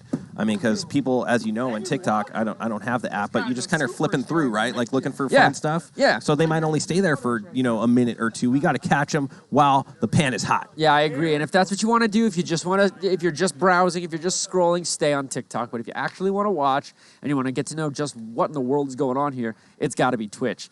Fernandez, meanwhile, amassing a walk, and it's in the 5th inning. with 1 out. So it's not the worst thing in the world if he walks out here, but it is worth noting as he's now 2-1 to J-Dub. PLW fan might have taken the quote of the night, as I do always give a MVP comment. And he's saying 520 might be Oh, better. man, is that ball crushed. J-Dub goes Dublin on that 2-run bomb over Little Batty Bakery. Goodness. Let's extend the lead to 5-0.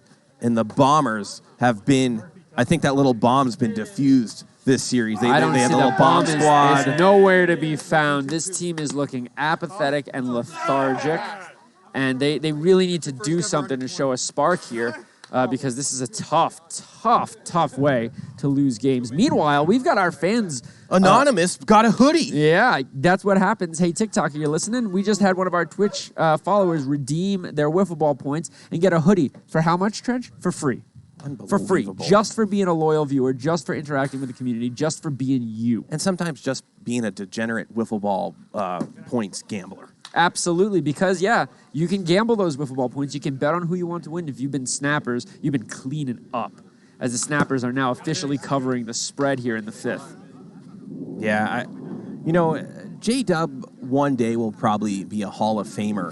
Oh, Manny Santianes goes left-handed bat flip, home run solo shot. When J-Dub does make it into the Hall of Fame, are we going to have to put his garden glove in some kind of capsule? Absolutely. It's going to have to be in like one of those like clear glass pillars with the red lasers around it. And the sensor on the bottom Yes. in case somebody takes it, it notices the ounces are gone. Yeah, and what happens is if it notices that, a gigantic wiffle ball comes from behind the wall to chase you down as the entire museum collapses. Pitch to Brandon Gregg is swung on and hit high into the air. Max Fernandez there to make the 2nd out of the inning. It's 6-0 Snappers here in Game 2 after that absolutely brutal 16-0 spank job that the Snappers put on the Bombers. And I'll tell you something. In my opinion, Mateo has done what has needed to be done to keep his team in the game, given the conditions. But unfortunately, this Bombers team is just not lifting the ball the way they need to. Yeah, and I think the Fernandez sons haven't had a spank job like that since they were little babies by Big Al.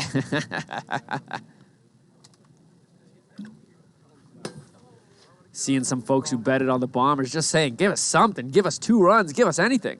Look at Zeno Colt saying, yo, I got my Matt Patricus from the Warbirds signed ball coming in. He's stoked. Wow, Matty Patricus, the All-American from the Warbirds, who's, they're not having a great season. And just talking about his name, I think in honor of that, Mateo threw a 51-mile-an-hour ball. That's Patricus's number. Well, he must have heard us, but unfortunately, he'll walk out there. And now they're going to bring in Max. Here comes Kirby, bucket, headband, and all. Look at Matt Crazy saying, hold this game, boys. I got to get the signed ball. And while we watch Max warm up, we're just going to go straight to TikTok. And the more people we have come over tonight, James, the more people are going to watch your series tomorrow night against the Vaders, and that's a huge one. So I want to give a shout-out to TikTok right now. Listen, you have to get over to Twitch. The camera angles we have Skycam 12 feet in the air doing great things with his camera work. We got people in the dungeon working the piano, all the angles and stuff and graphics that you see. You could bet wiffle ball points, redeem things like Anonymous did. He got a hoodie. Lovely stuff going on. Make sure you come to twitch.tv/Premier Wiffle. Hang out with us in the commentating booth as well. You know what the problem is, Trench? Talk to me. TikTok is like one of the most ironic places on the internet. Tell me why. Because it's just full of like Gen Zers and millennials who are fed up with our, futile existence and the existential grief that comes with the fact that we're, slowly suffocating ourselves to death. Okay. And I think they think we're joking when we say things like we have multiple camera angles. Like, that's something that you might joke about on TikTok. Okay. We are dead serious with what we've got here. And the only way to figure out whether or not we are being ironic to verify or not, that. Yeah, the only thing to do is to give it a try. Worst case scenario, we pranked you. Best case scenario, you get to see everything that we truly offer here, and you get to see our beautiful faces. Yeah, and I got to tell you, it's a beauty. And look at that camera from one. It looks like camera one is flirting with the field camera I think out there. That's a workplace relationship that we're not meant to have. Here's Max Fernandez coming in for his brother. Jesse Cap swings and misses at a ball in the dirt. I think center field cam was blushing right there. But you know what else the thing is about TikTok? Like, TikTok doesn't know who Kirby Bucket is. You have to come to Twitch and learn the lineage, the history of Kirby Bucket. And remember, Kirby went under the knife. GK Rabbit. Look at this. All the game 2. Cam 2. We can't show you Cam 2 on TikTok. We can only do that for you on Twitch. I'm so sorry. I'm so sorry. Gannon, roll that Kirby Bucket ramp jump for me. There it is, right there. Look at the shocks and look at the wheel spins. Watch this landing.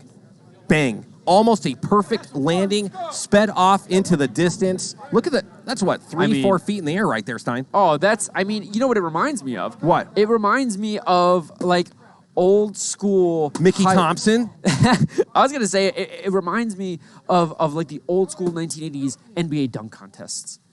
Oh, the super slow-mo. Yeah. Yes. Yeah, with because you that on was that. like one of the first events that they ever had a slow-mo. And look at the replay for. ones coming to town. Oh, that the plane ones that you just seen. They have a big series this week and then on Saturday as well as they're flying in. Look at that sunset right here in the Las Vegas Valley. We got all sorts of pastel tones right there, oranges and reds and Beautiful. pinks. Love that. Taylor Briner trying to hit us from the outfield. Not quite. Maybe next time. We are approaching 600 We're getting there. viewers, We're Steiners. getting there.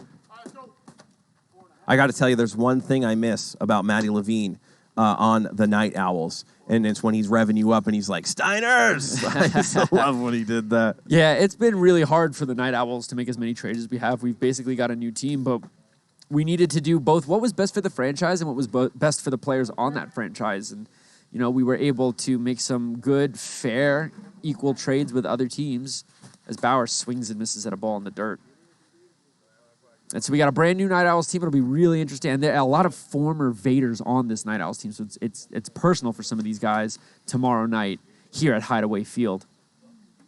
Yeah, it's turning out to be a very, very wiffle ball friendly night with the winds kind of dying down just a tiny bit. Yeah, well, once that sun goes down, now this could be the opportunity that the Bombers need. The shift in the weather could be what they need to get back in this game. They still have 6 outs to give. And AK-47 is chirping at you right now, Stein, saying you guys traded the guy who kept you in the league, Stein. Was that the guy who threw 9 1/3 shutout innings to make sure that nobody scored a run against us in that tournament? Because that was me, Trench. Oh, And then man. they didn't trade none of me. So anyway, here's a full count pitch on the way to Trevor Bauer to lead off the bottom of the 5th. Swung on it. Oh! Ooh, off the scoreboard and into the face of Ryan Murphy. Oh, it's a cream And pie. there it is. There's that bomb coming out. They finally got it First going. time of the night. Boy, did they need that one. And they needed that, man, just to get anything going as J-Dub takes one to the chin. Watch this replay. Bang. He's Folks, got a great inside-out swing. Look, that ball hit off the scoreboard, which you know it's a bomb if it hits off the scoreboard, but the wind is also blowing in from right center field. So he really tattooed that ball. Excellent hit, and it's 6-1. Big Al just ahead of that one. Trying to go over Dalby's head with that one. Pitch on the way. Low.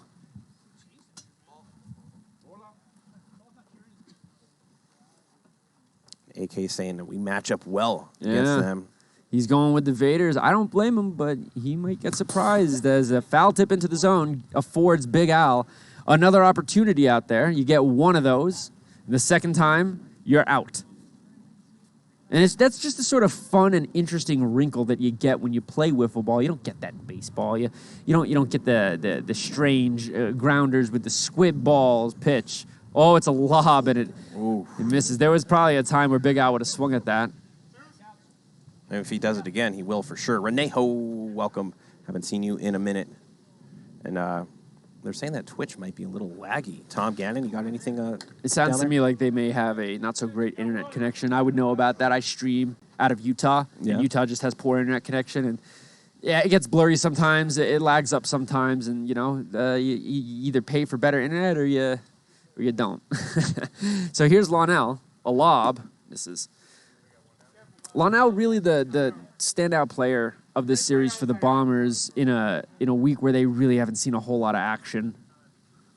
Oh, nasty pitch. Barely misses that inside bar. It's going to bring the count to 2-1. I'll tell you, Trench, if Lionel can do something like work a walk here, as that one pounds the tin at 53. But if he can, work a walk here, or even get himself like a nice little base hit up the middle, and just help to relax this team. They're starting to relax. You can feel them starting to loosen up a little bit with that Bauer home run, as that one misses way outside. Well, you could see what happens when it gets gusty. Yeah. A slurve pitcher like J-Dub, it dives in way earlier than you anticipate.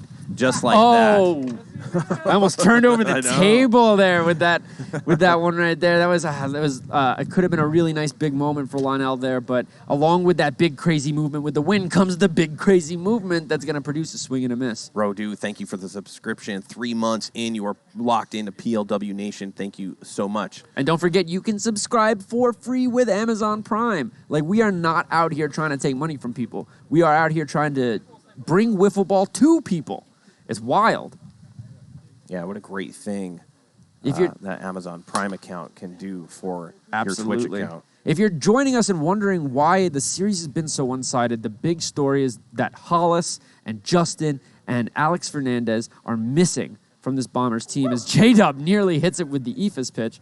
And it's really been hurting them on a night where, they're playing a white-hot Snappers team who are now looking to take over control of the third place. Ball's grounded to Greg. Fires. Easy playing. J-Will gives up the home run, but mowing them down. Yeah, I mean, the Bombers have only seen 2 pitchers, the 4 out of Briner and possibly the 6 out of J-Dub. They are really, really working the innings on the Snappers side. And I feel my heart hurts for the Bombers, man. They have so few guys here tonight that look at Max Fernandez saying, I don't have anyone to throw me the ball. And on nights like this, it's just tough. You got to, credit to the Bombers. You look over at Mateo Fernandez. He's talking to Ryan Murphy. They're smiling and joking with each other. It's real easy in a situation like this to get grumpy and cranky and stomp your feet. But the community that we've built here really is second to none, and these guys love each other. Well, I mean, you kind of alluded to it a little bit earlier. Inside Hideaway Field, it's, they're after each other. But outside of the field, these guys, they're playing Frisbee golf. They're golfing. They're going to sports books. They're, hanging out, doing all the things that we do. But when you walk into Hideaway Field, it is it's a war. Absolutely. Thank you to our mods for sending rule books to players with questions. It would be almost impossible for us to explain the rules every single stream, but suffice it to say, our rule book is clear and concise, and it tells you the exact, parameters of play. And if something unusual happens, then we can unpack that here on the stream. But really not a whole lot of unusual stuff here so far. Very timid series, all Snappers. Yeah. Speaking of unusual, Shane Weber gets in on the action. And does he ever get out? Shane Weber has evolved, and he's always been a strong pitcher, but he's really evolved into a devastatingly powerful hitter, especially when it comes to high and inside pitches. That's his money spot, and he gets himself a nice little single there. I don't want to be the one to say it, but I think Weber is batting 1,000 since the surgery. Do you think he might have another surgery scheduled out, maybe even something minor just to keep the mojo alive after surgery? Batting like 1,000? Well, like I told you, I talked to him as that one's in at 56, and when it rains, it pours, huh? I talked to Weber, and he told me that he's getting bionic fingernails installed for the purposes of improving his pitching, which I found a very interesting technique. Listen, if you want to be the best you could be, you have to go through the rigorous and the pain of whatever you have to do to become an elite here in PLW. And I think having some titanium alloy implanted into your fingernail beds is an absolute great play. I mean, in order to achieve my level of wiffle ball success, I had to devote an entire room of my house. We call it the blood room. It has an nganga set up, and I feed it roadkill and manure and worms and teeth and whatever I can find. And that is how I maintain my power. I love it, man. It's the Afro-Caribbean ritualistic Palamayombe. And see, PLW fan has it right. Like, let's just get his tonsils out for just no reason whatsoever other than being post-surgery to keep his batting average high. Let's give him a little bit of lipo and put it into his butt. You know what I'm saying? Really, really beef him up a little bit. Let's get a PLW calendar going as a casual double play there turned by the Bombers. So as absolutely electric as Ryan Murphy has been, not only tonight, but throughout the season, he does ground into a fairly substantial double play there. So we got a man on first, 2 outs, and that'll bring up J-Dub. And look at that garden glove as we were talking. You know, I want to see it in the Hall of Fame, kind of like how Michael Jackson has his little glitter glove, you know, or whatever. It needs to be in that same category, totally protected in that glass house on display in the PLW Hall of Fame. Yeah, I agree. There's a little bit of chatter on the field because that ball hit J-Dub and then the strike zone. As that one misses. That ball was going to be a ball, and sometimes when it glances off of a large body player like J-Dub, it'll bounce in strange ways as that one is beat into the ground. Big body player now. God damn it. Yeah, a big-bodied athlete. What do you mean? I'll take that. J-Dub does love to have fun. Not having much fun there, though, as he swings and misses at what I would describe as a perfect pitch there. That's the pitch that is designed to get J-Dub out. Take a look at this. Right on the outer tink. Up and down movement. That's tough. Yeah, that was the poor garden glove never made it back into the dugout. Look at it. It almost looks like it has a life of its own. It looks like a mask. It looks like Cousin It from the Addams Family. Running around. Imagine that glove comes to life, runs into the batter's face and grabs its face like the creatures from Alien and the distracts face them. huggers. Yeah. Aliens is my favorite movie, Stein. It's a great flick to watch when you're just chilling. It was before its time. It still is. Love it. And it looks like Max is trying to show J-Dub how to throw a pitch in mid-game. Well, the other thing about Alien is that it has withstood the test of time. It's not been canceled. Oh. Although when the aliens invade, they will probably deem that movie quite offensive and we'll have to archive it. I wonder if Max is trying to get into J-Dub's head, maybe to get a couple walks out of him here. Maybe. Like maybe not really giving the tell, but giving him something on the opposite side of how to throw a ball. Well, is this the best pitching outing we've ever seen out of J-Dub? We're talking about 5 innings, 1 run. I don't know if he's ever gone the distance, maybe once or twice. But against a Bombers team, a strong Bombers team who was out here sweeping other teams last week, to shut them down in this way, it's a very impressive outing from J-Will, although he still has 3 to go. No, it's Aliens, Xeno Cult. That's why I also love your name right there. Predator is right there. I was just mentioning Predator. I could probably both those movies verbatim. Oh, we've got Alien versus Predator, too. Don't forget about that. Oh! Swung on it, loop, but oh, man, is Taylor right there. I mean, that ball broke in about 6 different directions, and at the end of it all Taylor had to do was give a little hoppy poo. Take a look at this. Absolutely raked. And earlier in the night, that might carry over the wall, but on this night for this Bombers team, boy, oh, boy. Needed to get a tiny bit under that as TV7 snatched that out of thin air as Max Fernandez now up to bat. Max has been struggling offensively. I think you look at this at-bat as an opportunity to reset for Game 3 because I think the plan for the Bombers all night has been, let's see if we can steal one. And let's see if they can do that indeed. Pitch. Swung on and squib. Difficult ball. J-Dub. Chasing it, but it goes foul. But this is what I was talking about. Let me tell you, he didn't win the Easter egg hunt when he was a child. Well, the thing is, again, I'm going to use the term bigger bodied. A bigger bodied player, guy knows what he needs to do in order. Because if he falls on top of that ball, that's going to be a base hit. You know, let the ball tell you where it wants to go. Take the foul ball. You're up 6-1. Now you got 2 strikes. Swing and a miss. Yeah, it comes with some heat right there. 59 and hot. That's a veteran move by J-Dub right there. A veteran move indeed to let that ball go foul, trusting his stuff to make an out. And now we got 2 outs, and it all comes down to Bauer, who did homer in his last at-bat. But it's 6-1 Snappers. Oh, barely misses that one, and he knows it. It was going to be 6-2 real fast. He went front foot there, and, sometimes you just can't help yourself. Just barely out in front.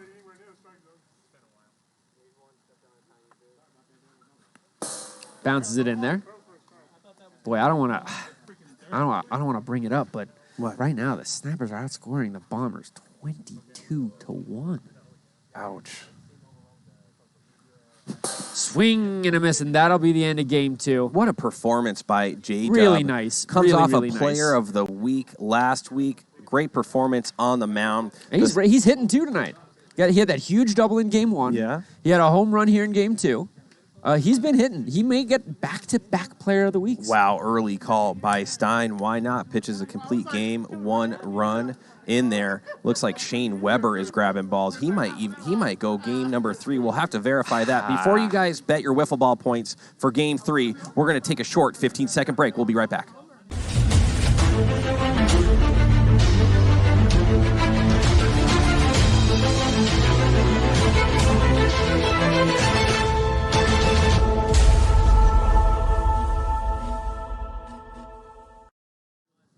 I just had to go off on TikTok. One of the guys is like, hey, the TikTok phone has a smudge on it. So I'm like, listen, I don't care if it has a smudge on it. Get over to Twitch, where we have 4 or 5 different camera angles, all clean, some of the top cameras we have.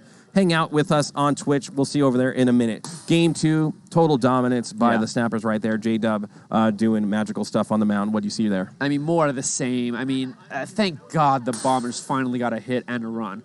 But, oh, man, it's been all Snappers in every capacity. I'm talking about hitting. I'm talking about pitching. I'm talking about fielding. There is not a single category that the Bombers have been outperforming the Snappers in, except for strikeouts at the plate. And look what's happening.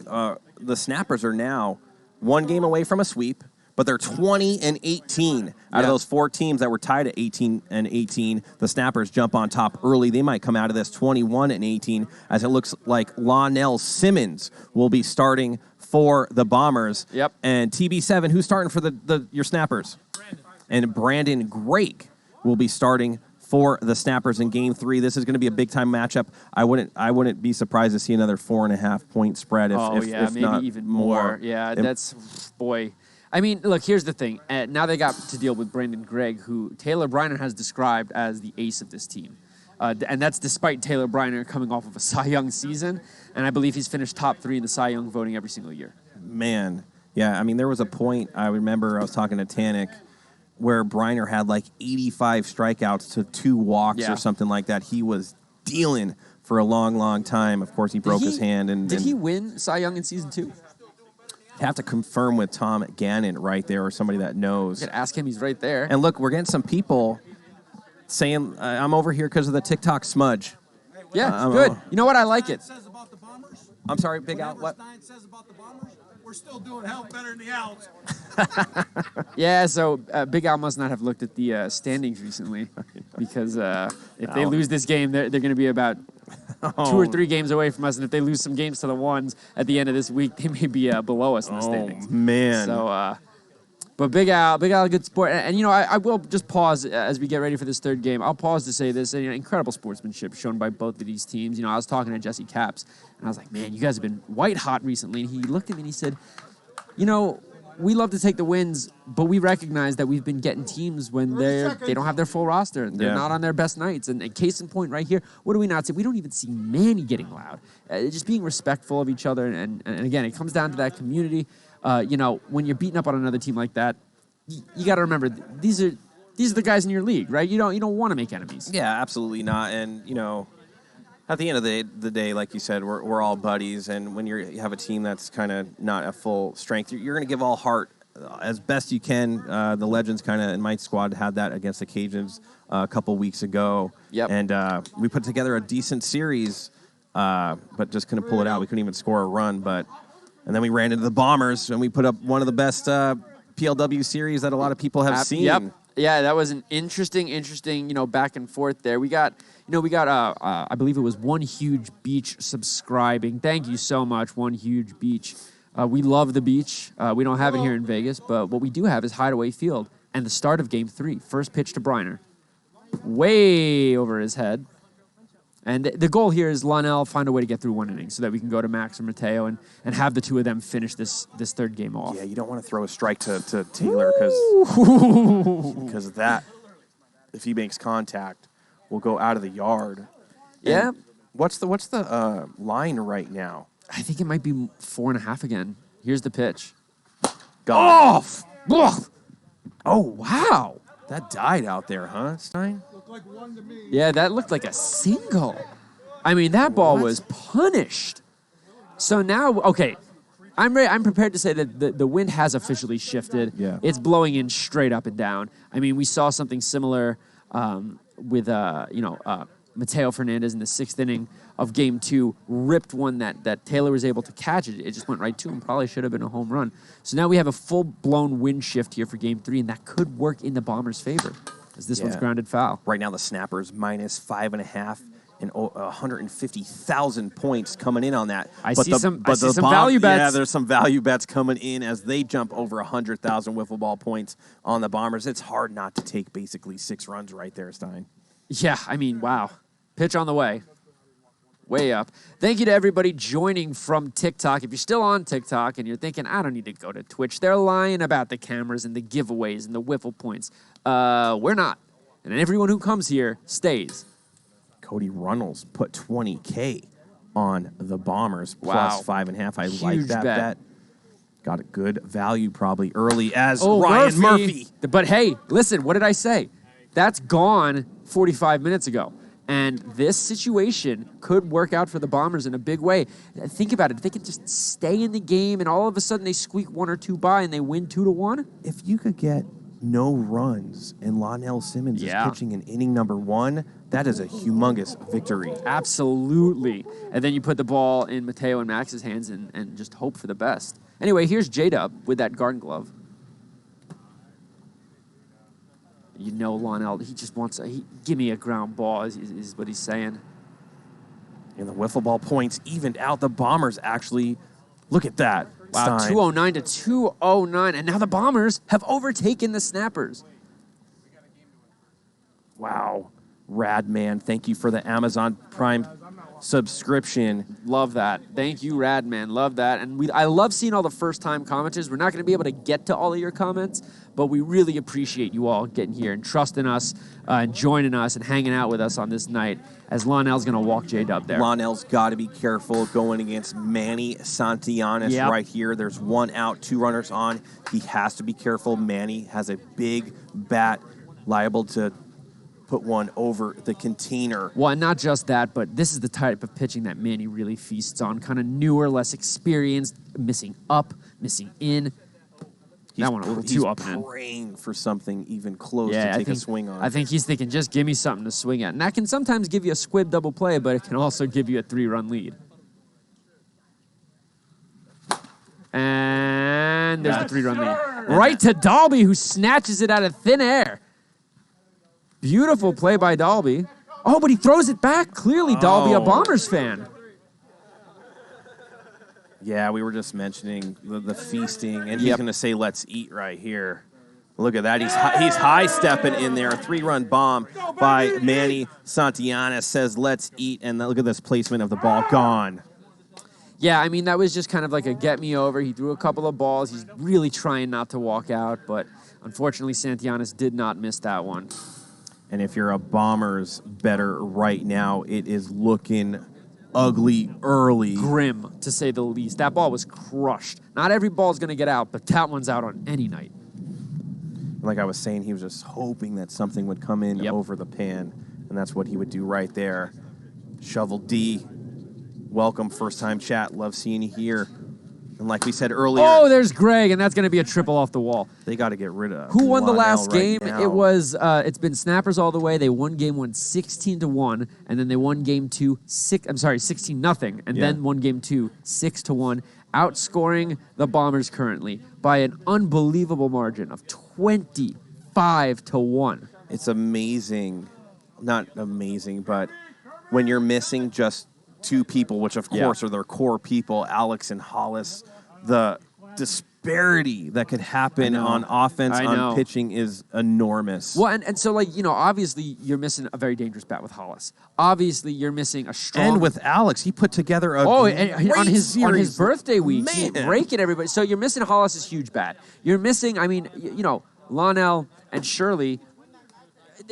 They've struggled offensively, so you're missing Alex's and Hollis's bat in replacement of them. You're also missing Justin and his ability to make plays, to come in and pitch when needed, to get big hits when needed. And most importantly, as I've been saying all night, you are missing the leadership of this team. Now, Big Al leads the team in terms of, and I've talked to Alex about this, Big Al leads the team in terms of coaching his 3 sons through who's pitching now, who's pitching next, when do you come in, and that's great.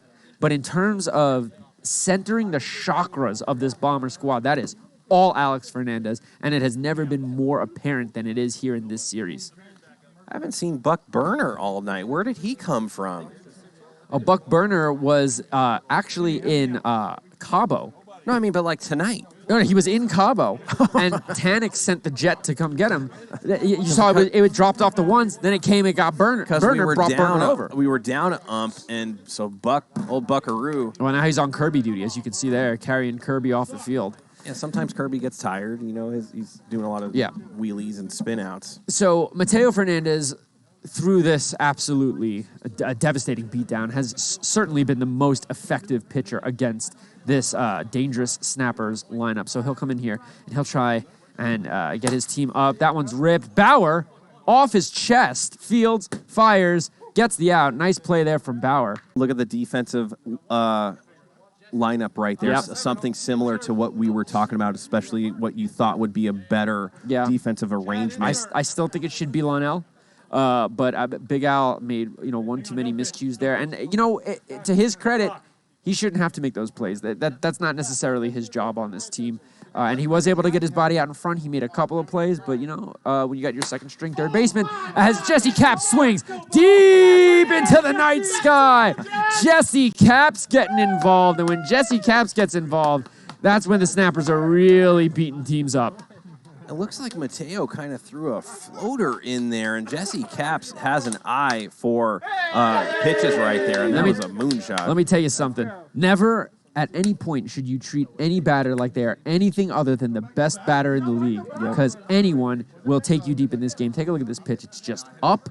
It is center cut, and it is 5-0 Snappers. Here's Taylor Briner. And those 217,000 wiffle ball points bet on the Bombers right now is looking really slim. That spread's hanging on by a thread, and the Bombers haven't even had an at-bat yet, as Taylor will miss this one. And Max is going to make the play to finally get the Bombers out of that, but another nightmare inning. I mean, it's just getting worse and worse for this team, and you got to feel for them. You want to see good, close games, but this Bombers team is struggling right now. Yeah, Dodos, he definitely took a smack at that one, but I felt like the pitching selection kind of aided Jesse Capps right there. Trust me, he's a good hitter. He's difficult to get out. He's one of the people I hate pitching to. But, yeah, he tomahawked that, no doubt.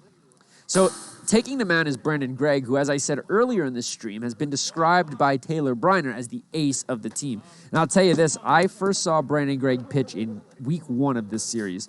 And I immediately looked him up, found out that he was pretty much a pure rookie, played a little tiny bit in Season 3. And I said, who is this guy and where did he come from?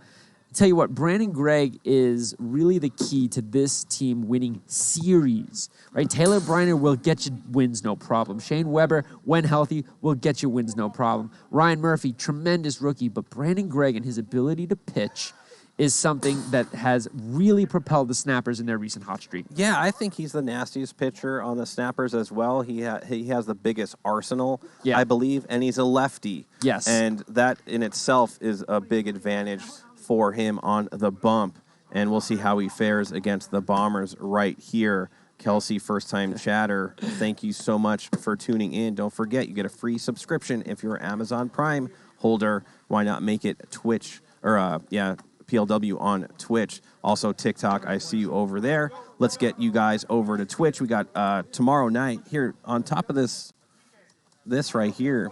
Find the correct dates, and you could go over who's playing the rest of this week as well. Absolutely. So what we're looking at is, well, tomorrow we've already previewed it as Greg deals. Swing and a miss there. We already saw that. We've got tomorrow is the Owls Invaders. Wednesday, we get the Lightning and the Legend in what could be a really big redemption series for your team, Trench. Yeah. Here comes the pitch from Greg.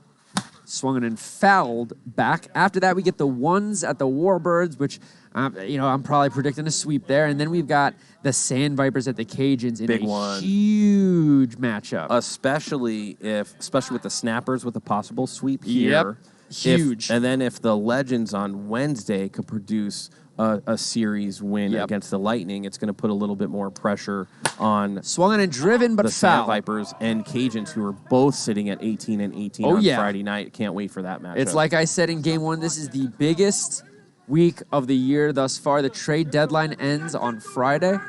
Meanwhile, a couple of accomplishments that we forgot to note. Manny Santianes hit his 30th career home run in this series. Wow, good for him, man. Just the 14th player to do it as Mateo hits one through Jesse Cap. Uncommon. That's the second ball that's gotten past Cap tonight. I've talked many times about players that are able to field a ball with their hands, and Jesse Capps is one of those people. But every once in a while, it could sneak through, and that's what it does. And the wiffle ball gods, for the first time on the Bombers side, have woken up, and let's see if they could capitalize with Max Fernandez up to bat. Speaking of Max Fernandez, he's one home run away from 30 as well, and there he goes! His 30th home run! 30 for Max Fernandez, way up on the pine tree. Oh, man! And the wiffle ball gods never let us down. They are undefeated still after the error by Jesse Capps, who he himself hit a 2-run homer, now gave up a 2-run homer, basically. And his brother Mateo needs 1 home run to get Curry a 30 home run number as well. Wow, true brothers right there.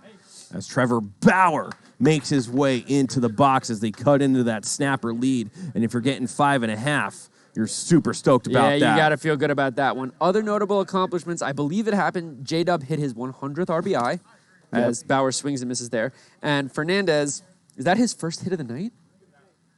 Oh, man, it might be. It might be. If so, he needs 3 more for 100 career hits. You know what? Fouled. Max hits him as far as anyone here in Premier League Wiffle. I agree. And by the way, Taylor Briner, who most certainly got himself 6 Ks in that first game, achieved strikeout number 450, just the second player ever to do that. And I believe that I might be getting kind of close to becoming the third. You got a smartphone right there. You can look up your own stats. Well, I don't want to talk about myself on this night. It's about the Bombers and the Snappers. I like knowing what you're doing out there sometimes as Trevor Bauer takes a cut. His rough night continues. Boy, oh boy. Meadows, what's Stein's strikeout numbers? Give me a timpani, Ed. What's that from? I have no idea. Big Al.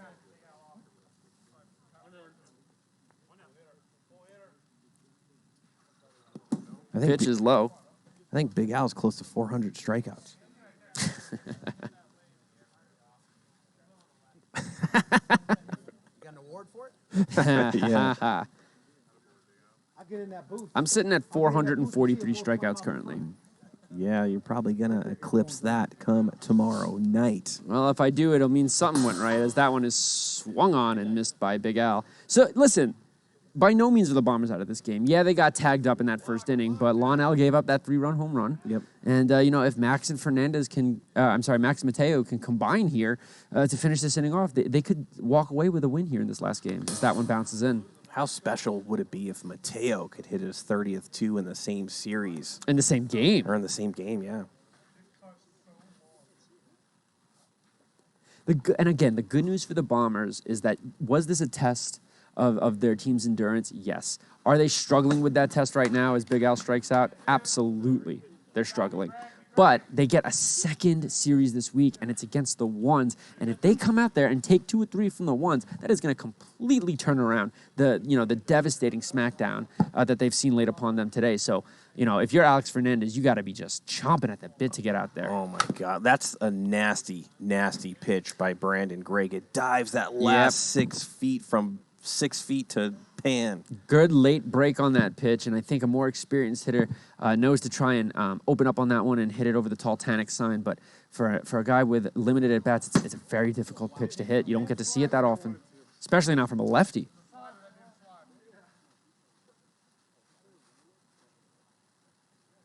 Gregg kicks and deals. Swung on and tapped right back to him. The dreaded dribbler for out number 3 as Gregg throws 80 to the backstop right there as we are going to go into the top of the second. Snappers up 5-2. Yeah, that's the most offense that the Bombers have produced all night. They got to at least be able to exhale a little bit now, and if you can hold the Snappers to nothing here, this game is in no way is this game out of reach. Yeah, as you talked about before, in Premier League Wiffle, runs can come in a hurry. Absolutely. An error here, a single, and then a home run, 3-run shot. All of a sudden, it's a tie game. So stuff like that can happen. And with Mateo and Max being able to take the workload for the rest of this game. Both those dudes could deal. Yeah. They just need to right now.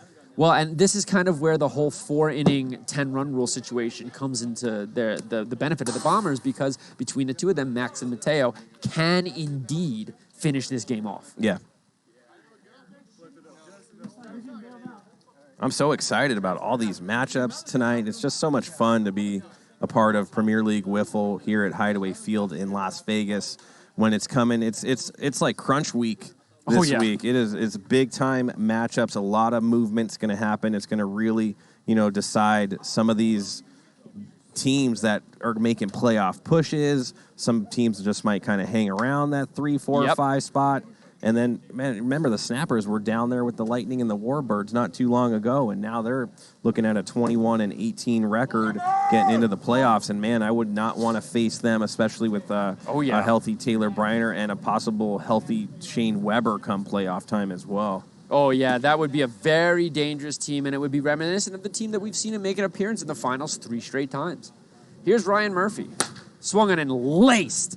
And Lonell just can't get... Well, no, I don't think he... I think that got off the wall, yeah. I think he got a fingertip on it, and then it hit off the wall. Still a great effort. I mean, the Snappers are doing things that might never be accomplished again. 3 straight trips to the finals, possible 4th if they could get hot, a 3-time MVP straight. Yeah. Those are some things that a lot of these new viewers at home don't know about these Snappers. Oh, yeah, and it's something that we, who, if you've been watching for a while, you've just become accustomed to it. You don't really think much of it, as that one bleeds right in there for a strike. But, yeah, if you're new, the Snappers are doing some very uncommon stuff here, and most of it is behind their MVP, Taylor Briner. Oh, and that's a good eye out of J-Will, who struck out on that pitch. I was just going to say that. He's 2, if not 3 times tonight, he struck out on that ball, and that is one of his holes, and he knows it, as that one misses as well, 2-2. Ryan Murphy leads off second with 1 out here. Looks like we got a full count. Fouled back. Yeah, I'm going to rock the pants one more time. Let's see. I had a decent series last series against the Bombers, and I wore the pants. Yeah. So maybe there's a little something. You do you got your shoelace thing going. Maybe I just need to keep with the white pants. I don't know if I'll be in the lineup because we're going to have a full squad, and those guys can rake for sure. Oh, you'll definitely be in the field, and odds are you'll probably make an appearance on the mound. So that's what I love. One of the things that I love the most about this league is that even if you're a guy who might not bat in the entire game, you can still find yourself contributing in very meaningful ways. Manny talking to his bat like Serrano out of Major League. Swing and a miss there. I don't think the bat liked what Manny had to say. No, and that bat's going to have to go to bed tonight. Mm-hmm. I will say great mechanics on the bat throw there. Not a flip, a throw, a bat throw. And look at this bat come down and land perfectly. That guy's bailed some hay before he could see he went top shelf. Well, I'll tell you this. That's how you throw a bat without getting suspended. Pitch. Swung on and, a good hack from Greg there. That was really good. Yeah, Manny Santillanes, a lot of guys practice ground balls. A lot of guys practice fly balls. Manny stands there and practices, how can I flip my bat without getting in trouble? Perfect pitch from Mateo Fernandez. Wow. And a big one. Wow. So after some real issues there with the leadoff double from Murphy and the walk to J-Will, he struck out Santillanes. And then he just replicated that with an additional strikeout there. So now he's really just 1 pitch away from getting out of this inning. Yeah, get him right back in the bottom of the second, try to get some more runs, but he's going to have to go through GK Rabbit, Greg Kelly. Swung on and fouled back right toward us, almost through the ring light, 0-2. You got to get this batter because Taylor Briner's up next. You can't have him coming up with the bases loaded or worse. Good layoff by Greg Kelly, and sometimes he pulls the trigger right there. He sure thought about it. Remember, Greg Kelly, a 2-run shot. That's true. He had that big-time home run in the first game. And then a double later. Has to be careful. Oh, beauty of a spot there. And Mateo is owning that pitch in a way that I don't think anybody in this league has owned. Listen, he's coming 5 feet from the right side right there, and then he's hitting the outside pan. Yep. That's 7 feet of movement, and when you're a righty, it just comes right across your body. Watch this instant replay. Yep. Wow. Look at that, right across, all the way across. I mean, like, Man. look, I'll tell you this: if you're waiting on that pitch, it's gone. Oh, yeah. Yeah, you know, you got to recognize that he's doing that, and then you got to recognize strike. It's two recognitions all at once. I can see why it freezes some hitters, especially bottom of the lineup hitters like Greg Kelly. Yeah, this game feels like it's like the 5th or 6th inning. We're only in the bottom of the 2nd. Bottom of the 2nd, 5-2 snappers. TikTok, if you're watching, and I really mean if you're watching, and when I say watching, any more than half of one at bat, you really need to get over to Twitch. I know a lot of you have Twitch, but if you don't, it is worth the 25 seconds that it takes to download the app. You just log in with any other social media account. You know, they sync up like that. And then you start watching. You get multiple camera angles. You get the opportunity to collect, bet, and trade in Wiffle points for things like hoodies, coffee mugs, signed balls, and more. And you get to be a part of the wonderful community that we've built here at PLW. Yeah, I mean, we're talking 150 different guys out here, a whole stream team, wives, girlfriends, partners of all these people tune in Monday through Friday every night as Jake takes a swing and a miss right there. We've really created something special here at Hideaway Field. Make sure you come on over to Twitch for sure. 0-2. Upstairs. Good eye there. Shirley struggling. Admittedly struggling, but man, it's hard to bat with 9 fingers. You know, a lot of people in the chat are like, hey, Trench isn't talking as much. Let me tell you, what did I tell you before the broadcast? I said, do your thing, Stein. I'm letting you have the floor. I am loving this, just being the sidekick of the Stein Show right now. As you know, I'm up here quite a bit. I've done this hundreds and hundreds of times. Putting the limelight on you, man. Well, I don't get to come out here and, wiffle ball is my great passion, and my number 2 great passion is commentating. When I get to put those two things together, I really enjoy it. Pitch from Greg is low. Remember, Mateo just needs 1 home run to match his brother for 30 career. That's real nice. But Brandon Gregg, a very difficult pitcher to hit. I agree. Swing and a miss there. He wanted number 30 bad on that one. Yeah, that screwball that kind of never starts in and it's always out, and then it misses and doesn't even hit the pan, and you swing on it, lets you know that there's a lot of movement on it. We got someone in the chat saying they haven't missed a game all year, and they came here from TikTok a year ago. That's wild. It's like I said, when you come from TikTok, you realize, and then you stay. Because it's more than just wiffle ball. We're recognizing you as a human out there and interacting with all our fans. It's a lot of fun. Grounded to Caps, fields it, gets up, he fires, no problem there for the second out. I'll tell you this, the Bombers, they're working at bats. We're seeing 2-2, we're seeing full count, we're seeing foul balls, but they just can't quite put it all together. Other than, the home run from Bauer and the home run from Max, there hasn't been much at all to speak of. They really need to work Brandon Gregg right here, like you were saying. Try to get on base, of course. Get a walk and a hit the other way. Now you got first and third. Yeah. Just get to him. Obviously, if he did walk out this game, he'd probably go straight to TB7. Yep. But just do what you could do when you could do it. And that one flicked. Bounces fair. Fielded by Greg, but it's fielded in foul territory, meaning it's a foul ball. Look at Chaotic Merc. I just came from TikTok, and the different angles are amazing. Well, it's not just angles. You also get replay, and you have a clearer broadcast. I mean, there's just so much into it. You get to see the scoreboard with the overlay. You get to see the speed limit, the count, how many outs there are. You get to see the team logos. It's a completely different experience. As that one is lifted, I don't know if it's got the distance. Taylor in center field. He settles under it. You see Ryan Murphy out there being like, you got this one, right, Tay-Tay? Max almost hit his second of the game. He barely missed that one, put a lot of bat on it, but just got under it.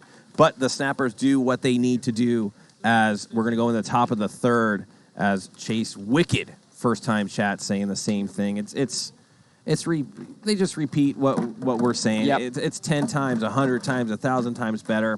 I always compare it to if you were going to get an appetizer, you kind of... And then the full main course comes, and you're like, yes, this is what I've been waiting for. That's the exact analogy that I'll always use for TikTok in comparison with Twitch. As I see you over there, Kyle Lohman working our camera one over there on our Skycam operator. I want to thank all of Stream Team, the guys below us in the dungeon. Right behind that strike zone, there's 2 guys running the piano, which means all the angles, graphics, our polls, they're doing all that type of stuff. It is basically a little box down there that they're having a good old time, let me tell you, Stein. And then we look at old Kyle Lohman. He's look at that perfect pose, freeze frame. He's going to be playing the Legends on Wednesday night, and he is a menace when he's playing. A really good lefty pitcher and obviously a great hitter. Then we have our umps. Looks like we got Chad. Is that Buck now? We got Chad, we got Buck, and we got Logan Christie on third base. Love it. And then we got Kirby Bucket running balls out to the pitcher's mound, but I think he's not feeling all that well right now. Yeah, Kirby's work is never done, and he really has to gut it out. But he hasn't had to have too much work tonight, which is good because he's playing with a sprained wheel. As that one is goinked by Caps, but oh, what a play! Lonell Simmons.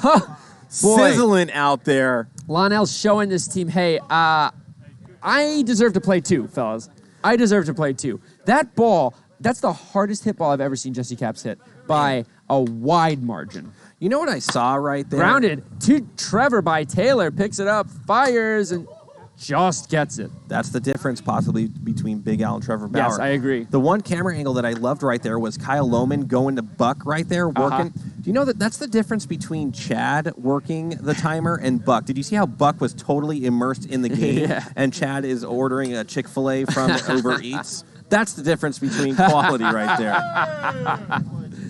Meanwhile, the wind is absolutely pounding. No. And Ryan Murphy is going to take advantage of that. Nice Trevor. play by Trevor. Picked up by Mateo. He throws it at 69 miles an hour. Nice. Stein, we've been talking about the defensive alignment for the Bombers, and you can see that they're a little bit more pumped up. Those are plays that Big Al, no disrespect to his game, but he just doesn't have the movement that Trevor Bauer has, and those are the things that energize your team to get you back in the dugout and try to go score some runs. And can we talk about Lonell Simmons making that unbelievable leaping play in left field with the ball hit by Jesse Caps? That was a tremendous play. I mean, those were 3 really good defensive plays. We could have been looking at a situation where the snapper scored 2 there, have a man on second with nobody out, but instead, the defensive shifting has resulted as Jay Will dancing like nobody's watching, but everybody's watching. Was he trying to do the trench right there? I'm not sure what he is. Yeah, he's trying to do the trench. He was doing something. I don't know if you saw, I was dancing on the container. I don't know who hit the home run. I had a big money on the Warbirds. And I think the War Chicken hit a home run. Wow. And I did the trench shuffle out there. The trench shuffle. And J-Dub's really not making it look clean.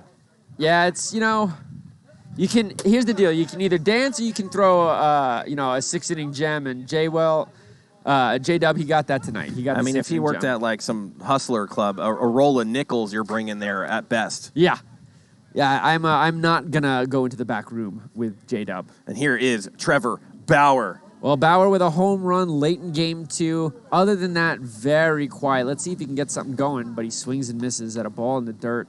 And, when this Bombers offense chases, it really struggles. And same thing with the snappers, too, by the way. Oh, Trevor just reaching out. He had to. Fouling that one off. I think that was going to hit the pan. Well, now hold on, because the ball, let's take a look at this replay. Oh, it did indeed hit off the backstop. It hit off the backstop and then rolled into fair territory. That ball almost had enough spin on its own to hit off the bottom of the batter's box and roll in fair. That would have been an infield hit. So Bauer gets another chance at it. Here's Greg, kicks and fires, swing and a miss, and Bauer's been chasing that low ball all night. And when he's not right, that's the ball that he goes for. And, his night's not done yet, but it's getting close, and he's really got to step this up for his team. He needed to be one of the big hitters tonight, and he has not done that. Yeah, he's just got to be more aware of strike zone presence right there in that at-bat. And I've talked to him extensively that he had, he's got a new approach to it, and it looks, listen, wiffle ball, it's a mental game as well. You could go from what you thought you were going to do, you get in the box, and you're totally not even close to what you had. That's an excellent point, yeah. Thanks to all 511 of you as Big Al fouls that one into the zone. We've been up and above 500 viewers since late into Game 1. And you know what? We haven't exactly had nail-biter games. People could have left if they wanted to, but I think that they just enjoy the stream so much that they stay. Yeah, listen, tomorrow night, I'm going to blow it up for you. I would think we're going to get over 600 going into tomorrow night when you go and face the Vaders, right? Could be a good series. I'm looking forward to it and myself. There's a lot of Vaders fans out there. There's a lot of Night Owl fans out there. We should definitely have a good one. And, of course, I'll be on the mic. I think I'm with Greg Kelly, who's playing third base right now. Wow, Me there you and go. him That's will a be- great, it's one of my favorite duels. Folks, if you're just tuning in for the first time, or if you're even on TikTok, don't forget to come back here tomorrow night, same time, same place. My Night Owls will be taking on the Vaders in season-defining series for both teams. Going to be a really good watch. Greg to Al, and Big Al battling here. This is what I was talking about. They are battling. They are showing signs of life. It's just they can't put it. It's like a puzzle. There he that is. won't quite go together yet. Greg Kelly, me and him. GK Rabbit himself. Yeah, and let me tell you, when Greg Kelly has himself 2 or 3 hot cocos, he really, really livens up. And Oh, well, GK is known to throw a manager out. he's the we've only seen it ump here. ever to do it. It is a long-standing record. Randy doesn't seem to care one bit. Swing and a miss from Lonell. And it just, you know what it's been for the Bombers? Like I said, they've been putting the at-bats together, but I think what happens is, it's been 3 games of this now, where you look out and all you see is yellow and green. Yeah. You don't see any blue or white out there on the base pads, and that'll get in your head. Oh, Pitch is man, that's so nasty. right down the middle with a finger ball changeup. he loves it because he doesn't throw it that much. Brandon Gregg learning in real time. That is what we call a sticker ball. Why do we call it that? Because it hit the sticker. Look, he immediately goes down to Tom in the dungeon and says, I threw a sticker ball just like you, Tom, when I grow up. You're all grown up, Brandon. You're all grown up now. Yeah, the finger ball is a less common pitch in this league, much more common in some other leagues that have been established for a little bit longer, but it will eventually continue to make its way. As it stands now, I think really the only guys who throw finger balls with regular consistency are Tom Gannon, myself, and Leday.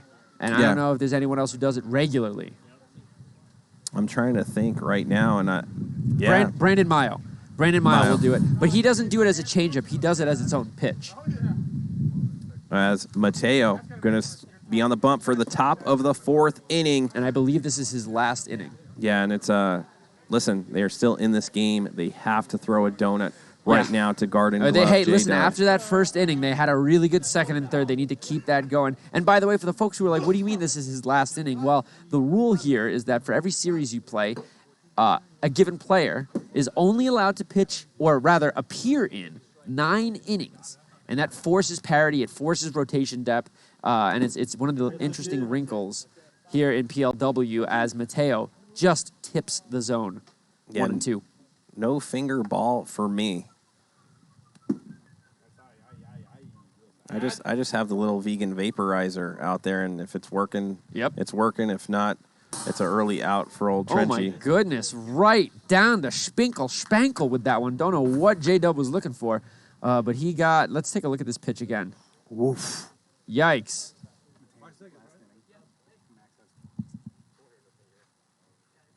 As Manny Santillanes up to bat right now. Looks like he's bringing back the bat that he was kind of not too happy with. Well, that was the bat that he executed a perfect 10 on the vault, but we are not playing vault here. We are playing whiffs. So that unfortunately gets his team no runs, despite looking beautifully, aesthetically. Wind kicking up just a tiny bit. Swung on and grounded. Oh, Trevor hits it, but it's out of play. That's so unfortunate, and they're going to give him a single and error on that one. And excellent move by Trevor. Is that what it should be scored, though? A single and an error? Like, was that a single and an error? Well, I don't think you... Well, it sounds like it's going to be assumed a double. I tend not to agree with that. I don't think you can assume the double, especially with Lonell out there. Because think about it this way: if Trevor gets a paw on it, which he very much did, you think that ball's making it to the wall? Right. I don't think so. No. So a hard hit ball is certainly a hit. Maybe a hit and advance to second. Maybe you don't give Trevor an error there. It's just there's a play line, and when it goes out of play, it goes out of play. Throwing it BG's head there, maybe trying to concuss him so that he's a little off balance for his 4th inning of work. Little mind games playing here as Mateo has his last inning. And now he's gone 3-0 here, I believe. Let's see, it might be. No, it's 2-2. Is it? Or no, wait. I think it's 3-0. Well, we'll see what happens after this pitch. Swung and laced. Oh, it's through! Oh, and I don't know if anybody got a hand on that. Well, I suppose it doesn't matter because Santillanes was on second, so that'll score the 6th run. That ball was crushed. Watch this instant replay if we have it. It might be time for Max to get in there. I think Max might have kind of disguised that ball coming over to Lionel. Yeah, it's nobody's fault. It got lost, I think, in some of the white jersey. And Lionel's been excellent at defense. He's really been running around there the entire series. And that one's flicked. There's Mateo to make the play. He's 1 out away from being out of this. And, if he can get out of it, having given up only 1 more run, we'll live with that. But the suddenly dangerous Jesse Capps digs in. Yeah, I think he's seeing Mateo really, really well. Case in point is he takes 57 high and tight for ball 1. Remember, if it's thrown over 55, it's a ball unless you swing at it. Misses inside. 2-0. As we come into the end of this game, it's probably almost time to start talking about who we want to have up here for the interview. Yeah, I mean, they run a poll right after that. But if it was going to be you picking a player right now, James, as Jesse Capps takes a walk right there, who would it be? You know what? At this point right now, I think I want to get Ryan Murphy up here. I like But that I could also see J-Dub because he was tremendous on the mound after Player of the Week last year. This has really been a full team outing for the Snappers. There's no one who stands out, Well, I guess we'll just have to see when they put the names out there as Max comes on the mound right now. It looks like Shane Weber was grabbing bat, and he is very, very dangerous especially when runners are in scoring position. Look at Kirby, man. He is looking fly. And there's that jump once again. The aerials. It's the vertical. Trenchy, I just saved your life, and you have no idea. Thanks, man. That was a riser coming straight for your nose. It wouldn't be the first time I've taken one of those to the face, but thank you so much. And that's what it is, man. It's Band of Brothers up here. Who was Trench? Who was the human highlight reel? Out here? No, in the NBA. Is it Wilkins? No. Human highlight reel? Wait, Wilkins? Dominique Wilkins? Yes, Dominique Wilkins. Yeah. That's who Kirby Bucket reminds me of when he's jumping off that ramp. Neek. Yeah, man, he was explosive Yeah. for sure. Absolutely. He got a ship, right? I don't think so. No? That's Nah, trash. he- Oh, no. Didn't he get the college championship with Jimmy V? I don't remember his college career. I think that might have been it. Somebody correct me if I'm wrong. This all happened before I was born, so I'm speaking only from historical record. I just remember Spud Webb. Oh, Spud Webb. Meek. That was Mateo going submarine there with that little Gannon-like pitch. Let's see what happens here on a 1-2 pitch. Ooh, just low and inside. And, Shane loves the inside pitch. And so his big thing has been struggling to recognize strike versus ball on that inside pipe. That one's ripped through the legs of Trevor. I believe he touched it, though, so I don't think it'll score a run. Bases loaded. Yeah, here's the problem. 4 TB7 right here. Yeah, you got to. That's why you want to make that play. And Hollis makes that play, unfortunately, for the Bombers. And a little wind blowing out. This could be proving to be crucial. This could be the series right here. Oh, he Goes right flicks side. it. Big Al. Lets it go foul. And, again, I'm going to say it again. With the larger gentleman, the gentleman who can bench press the most. Yeah. Those guys need to do a good job of allowing the ball to tell them where to go. And Al, to his credit, Big Al does it. This is upstairs.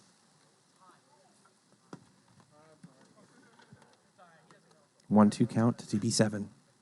Swing and a miss. Huge strikeout. A big marbles moment for Max Fernandez. He's able to keep his team in the game as the Snappers score only one there. 60-mile-an-hour fastball down the pipe. TB7 could not catch up with it. The Snappers strand 3 right there. Yeah. But do tack on 1. Yeah, TB7 doesn't have too many holes in his swing, but he will chase velocity, especially if it's up. And, sometimes he'll hit it still. But a good mix there by Max. And here comes Brandon Gregg for his 4th inning of work. The only damage coming off the bat of Max Fernandez, a 2-run home run. And other than that, Gregg has been phenomenal. In fact, if you think about it, Gregg gave up 1 home run, and Wilson gave up 1 home run, and everything after that has been a complete 18, coming up on 18 innings of shutout work. And to hold any team, especially this Bombers team, to 3 runs over the course of 16 innings, boy, oh boy, that is a tough task. I'm going to let you do the after-game interview. Oh, I'd like to. I'm giving it to you. Are we about ready to do that poll, or is it too early? It's always right after the game. Oh, it's always right after the game. Anything could That's happen. True. That's very true. There could be some, like you said, some kind of marquee moment where Jesse Capps hits a grand slam to win a game or something, and then he's on the pole and wins it. Oh, it'd be great to get Jesse up here. He's been up here. He's very, very lively as Of Jake. course, one of the top personalities in the league. So here's Jake Shirley, swing and a miss. And again, it's that screwball has so much vertical movement. And when you're a less experienced hitter, or if you're an experienced hitter who's struggling like Trevor, you're going to chase it. I believe that was another finger ball. But here's the problem. It says it came out at 57, which tells me that he's not doing something quite right with his arm.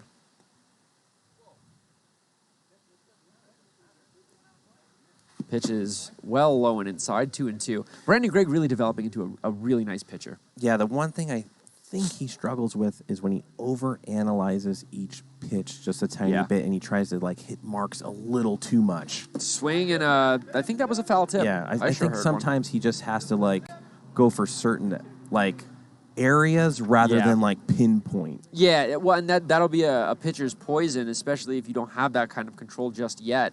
But I think he will. I think he will eventually, and he's going to be very dangerous when he does. And especially for batters that have a little less experience, a semi-screw ball will produce a grounder to Jesse like that. You don't have to get too nasty and then put yourself in a 2-2 or 3-2 count. Well, that's the art of the pitch, knowing who to attack, knowing who to be delicate with, and it's the thing that Brandon Gregg has gotten much better at. The reason he walked out early this season is because he was treating every single player, like he had to be completely perfect. And sometimes you don't have to be perfect because hitting is hard. Yeah.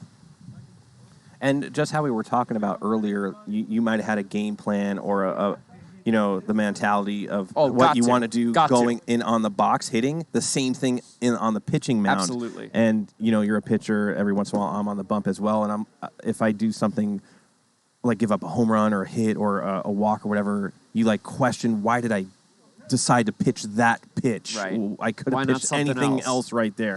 Swing and a foul tip into the ball. This Bombers offense is really struggling. I'd love to see them continue to get something going here. They got a little bit of action earlier in this game, but nothing else yet.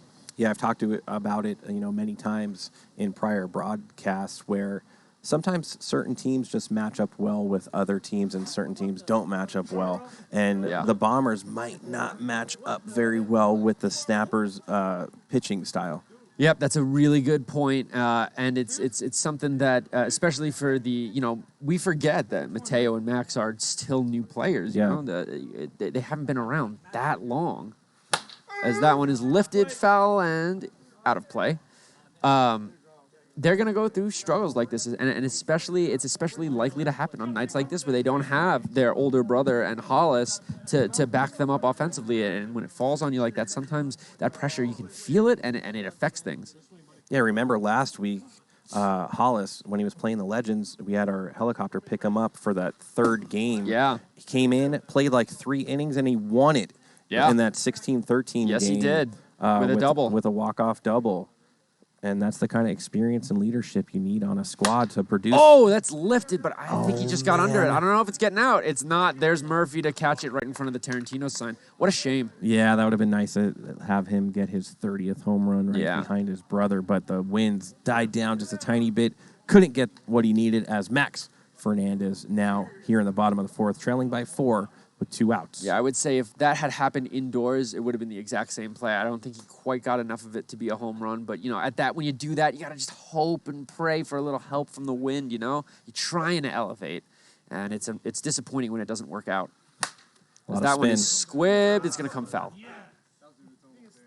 Man, the spin. Yep, look at it that's go. Produced. Still spinning.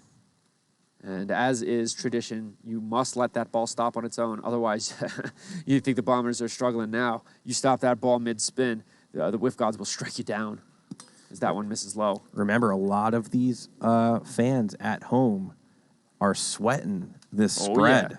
Oh, yeah. We got 5.5, right? Yeah. I mean, if you're a Snappers fan, Ripped. Base hit. man, he turns on it as good as anybody here in the league. I want to see if we can see Taylor and what Taylor did with this ball as he hits it.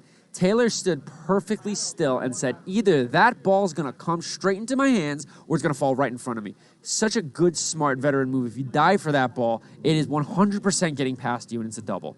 Pitch to Bauer. Swing and a miss at 59. But a really good defensive effort, a sneakily good defensive effort there by Taylor to play that ball correctly.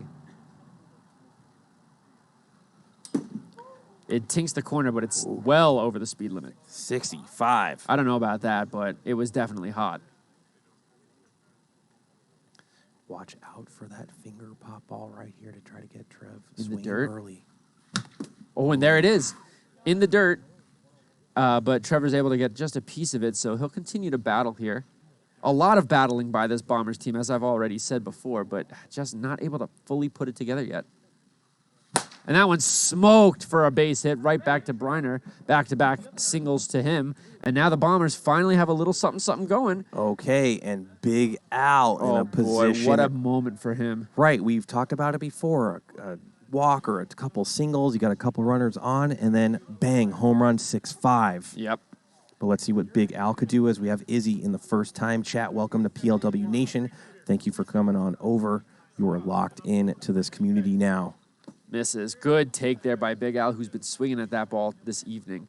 And I'll tell you this, after this, it's Simmons and it's Shirley. Yeah. And so I think Big Al's going to feel like he really wants to do something here. It's grounded. There's GK. He fields it. He steps on third. And Big Al just missed that one, tell you that. Yeah, just got over on that one as we're going to go in the top of the fifth. And the Snappers bettors know they need 2 or 3 here to kind of feel safe in that betting of the wiffle ball world. As the Snappers are on top 6-2, up by 4. The spread was them minus 5.5 as Max Fernandez is going to be on the bump one more time. And it looks like Brandon Gregg might let those locks down. Oh, boy. And watch this. Oh, no, he's keeping it up. Yeah, you got to keep it up when you're pitching. JJ McNasty, we are coming to you out It's of coming Las off. Vegas, Nevada. Kyle, go to Brandon Gregg. Here it goes. Oh, boy. Watch this. Look at the locks coming in. Wow, wow, wow. He should do a Vidal Sassoon commercial, Stein. Oh, I think he's just putting it back up. I think he might have felt a little something. Check out the replay, though, on this head shake. Very nice mechanics. Oh, and the headbang for good measure. Look at that. That's a lot of hair, folks. Man. Oh, I wonder how much a month he spends in hair care product. I actually caught up with him before the game, and I asked him. He says he doesn't wash his hair with any product other than once a week he cracks an egg into it. Like an egg? An egg. Oh, that's a strike if I've ever seen one. Like yolk and everything? Yeah, no, he does 2 yolks and 1 egg white, yeah. It's good for your hair. You better be careful. Your cholesterol will rise. Swing and a miss from Murphy, who has what I would describe as his first bat at bat of the night. That was a poor at bat out of him. That's a rookie at bat. But, you know, when you had a night where you've already got 6 or 7 hits on the, you know, you got a couple of bombs, your team's up, you're comfortable. Sometimes you get a little out of your shoes. And Yeah, you happen. don't want to, though. I know. You want to stay focused every single at bat because you don't want to get out of your rhythm. A beauty of a strike right there at 55. And, you know, Max settling in a little bit. Could be too little too late here as we're, you know, winding down in game 3, but a good sign nonetheless. J-Dub looking at a 1-2 count now and he might sit down with double beautiful nickels. Folks, I don't know if you can see it on the stream because of our angle, but that ball had an excellent, what we would call a secondary movement. When you throw it just right, it moves twice. It moves in one direction, and then it moves in the other. And the secondary movement on that one was quite nice. Very nice spin right there out of Max Fernandez. And that one right on in there. Same pitch, less spike on the movement. Same pitch. But Santillanes wishing he had that one back for sure. 2 quick outs here for Max. He spikes that one in the dirt for ball 1.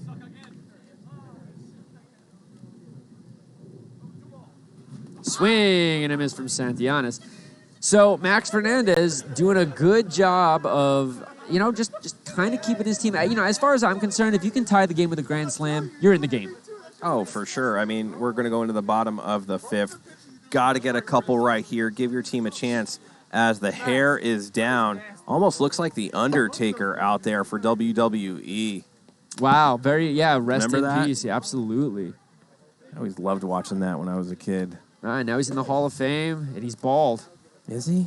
He is. And, for a guy like that, he could afford the hair transplant surgery. I had it myself. Very effective. That's got to be at least 3 feet of locks right there. And you think the wind might be a problem for Brandon Gregg, but luckily it's blowing out a bit, so it's not going to get in his face. Imagine if it was blowing in. Now, I wonder if he checks the wind radar before he lets it down to know if it's blowing out or not. Because if it was blowing in, it could be a catastrophe out there. You wouldn't be able to see them. Yeah, you got to check in with the personal snappers Doppler radar.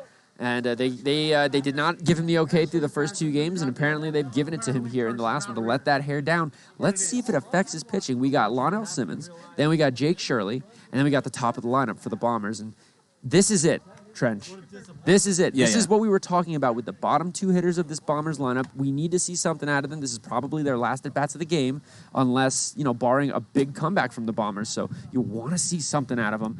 Both of them been having good at-bats, and you want to see something materialize. Yeah, even if they could draw a walk from Brandon Gregg right here, it'd be a big deal. Swing and a miss at a beautiful spot right there. Gregg not giving in an inch.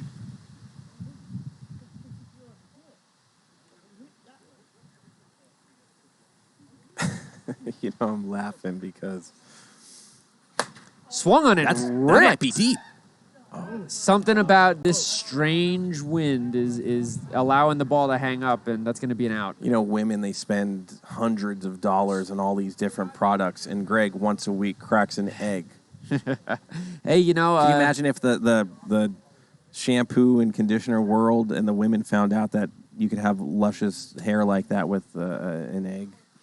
Oh, and that's ripped, but right at Jesse Capps. And you know what? What did I say? I said we want these guys to step up. They do step up, and nothing materializes from it. And that's just a bummer, man. Yeah, even if they could have just got one of those hits right there to give Mateo a chance. Yeah, now all of a sudden maybe Mateo goes yard, and it's 6-4. But now, again, misses low. But what are you doing here? If you're Mateo, whoopsie, a little bit of a gust of wind there. If you're Mateo, you see, again, just a sea of yellow and green, and it's tough to get motivated when all you see is the other guys out there in the field. So Mateo, one of the better hitters in this league, struggling a little bit tonight. Takes it at 61 for 2-2. Good eye there. Every team this year has had that series where they just stunk.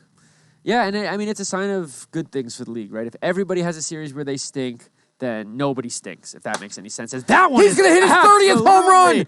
And with his brother, Max, on the same night, in the same game, they both hit their 30th home run. That's some brotherly love right there, Stein. It's a special moment for the Fernandez family. And if you're going to feel good about something, at the very least, you can feel good about that. That ball was tattooed out into left center field, probably the hardest part of this park to hit it out to. Yeah, congratulations to both those brothers on the same night, in the same series, same game. Yeah, and now we got a safe situation. The Bombers creeping closer Swung in and another hard hit ball, but Jesse sure-handed makes the play. And ooh, It boy. goes into the ground. Logan He turns Christie it. with the call saying it bounced. I didn't think it bounced, but I'm not the umpire. Wow. Man, that's the second error, if not the third error by Jesse Capps tonight. Very big. And you can see Jesse knew it. He hung his head immediately after he threw that ball, and that's going to give Trevor Bauer a chance. Wind blowing out. Swung on and driven, he but it's barely too missed high. that. Here's Taylor. He makes the play. Trevor Bauer, a very frustrating night to say the least. Man, it could have been 6-5 with a decent hit right there, but the wiffle ball gods don't produce. This wind is very strange and unusual, Trent. You don't see it strange too and often. unusual is Jesse Capps and a couple of his errors tonight. Usually sure-handed, sure thrower. Former Gold Glover. Yeah, to the backstop. So when things like that happen, you have to take advantage. They tried. Bauer barely missed. Just got a little bit under it. But Max is going to have to go out there, produce a 0 for the snappers right here, and go back up. And again, that bottom of the lineup is probably going to come up one more time. I'm telling you, if I'm Taylor Briner, Greg's out of this game, and I'm in. And that's nothing against Greg. He's much like Jay. Did what he had to do. And here's the thing. He's gone through this lineup 3 times now. Pretty much everybody in that last inning hit the ball hard. You want to limit that. You want to snuff that out. But at the same time, if you're Taylor, maybe you also want to give Brendan Gregg the chance to show, hey, I can gut through an entire lineup. I can face guys 4 times in a game and still produce a win for my team. Yeah, I guess the only question would be why. You know what I'm saying? Other than like, hey, can you do it? But he's 100% capable. If he got in early trouble, gave up a walk or a hit or something, maybe. Oh, wow, what a play by Max. A glitch in the matrix, and then he spikes it. No. Look how fast he grabbed this. The simulation is imploding. The ball, almost as if by magic, transported off the bat of Greg into the hand of Max Fernandez, who then makes a simple throw, and it just dives into the ground. Look at this. It's amazing, as a lot of people have done it. You have this huge backstop, and for some reason, it's like difficult to hit sometimes. As Greg Kelly is up to bat right now. Yeah, Trench, just to put a bow on what we were talking about a moment ago, the idea of like why, as that's a perfect strike right there. You don't know why, because if this were, for example, the championship, you're probably going to bring TB7 in here, and you have the ability to do that in any series. I mean, TB can still throw another 5 innings. He hasn't had to, but he could. Right. He can if he wants to. So if I'm them, I'm going for the gut check. I'm going for this sweep. These standings are close. Yeah, really, really close. And to be able to jump out. Boy. Man, what a nasty pitch by Max. Nasty. Very nice. To be able to jump out the first team to crack that 18-18 tie and be 21-18 puts a little more pressure on these guys, especially Friday night with the Cajuns and the Sand Vipers. And don't forget the Legends. And then on Wednesday night, the Legends versus the Lightning. And they could be a hot team at any moment. We've seen. The Lightning coming off an absolutely brutal sweep at the hands of the Night Owls. That one's fouled off.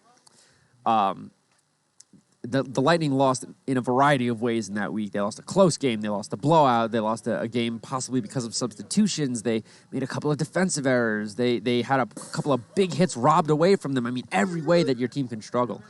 So you know they're going to be looking to bounce back against the Legends team that ever since the Trench trade, after having that great start, have been wavering a little bit. So a huge games for both teams, as that one's right on in there. Yeah, the only thing I could say about the last 2 series, one was against the Cajuns, and we were missing a couple of our key players. Sure. And then the Bomber series, it could have went either way. We could have won that series, and of course lost the series. So it could have went either way right there. Yeah. So on the Legends side, I feel the record. I still feel like we're a hot team. Yeah, and the series against the Lightning is going to give you a chance to prove it, because you've had 2 very difficult matchups in the last 2 weeks, and struggling during difficult matchups happens. And then we faced the Vaders twice in a row, I believe, and that's basically going to sum up our season. Absolutely, yeah. The Night Owls have that with the Vaders tomorrow. They're going to learn a lot about their season tomorrow night. Meanwhile, Brandon Gregg back out on the mound to close this out. Not the call I would have made as the coach, but there is certainly something to be said about putting faith into the guy that Taylor Briner describes as the ace of this team. Yeah, and you know what? Brandon Gregg, he could deal. If he got into trouble, say if maybe if he walked a person here or maybe gave up a double, no outs, whatnot. If I'm TB7, then I come in and shut it down. Yeah. I'm going to see what Brandon Gray could do right here. I'm feeling good about it. Well, we love the opportunity for a guy to show his stuff. Ooh. And as that ball approaching us up here off some of the gear.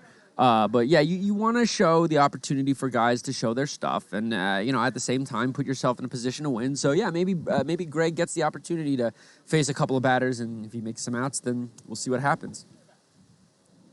Bottom of the lineup for the Bombers. Big Al swings and misses. Just missed that one. Gotta get on base right here for Big Al. And boy, let me tell you this. If this is the Brandon Gregg that we're going to see, I mean, I think about his outing against the Night Owls a couple weeks ago. He's been really on fire lately, as that one is right down the middle of it at 58. And Gregg, I don't think he meant to throw that hot. I think he's a little confused.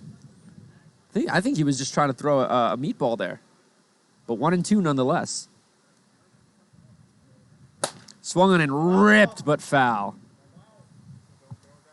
As the winds start to pick up, and I couldn't tell you if it's blowing in or out as things are just swirling around out there. I would describe this windstorm as Lovecraftian in that the angles and the dimensions are otherworldly. H.P. Lovecraft, one of the great horror novelists of all humanity, truly an unusual man, and the winds here are Lovecraftian in nature. Right now, the Bombers plus 5.5, looking really good. Swing and a miss. Well, that's hit.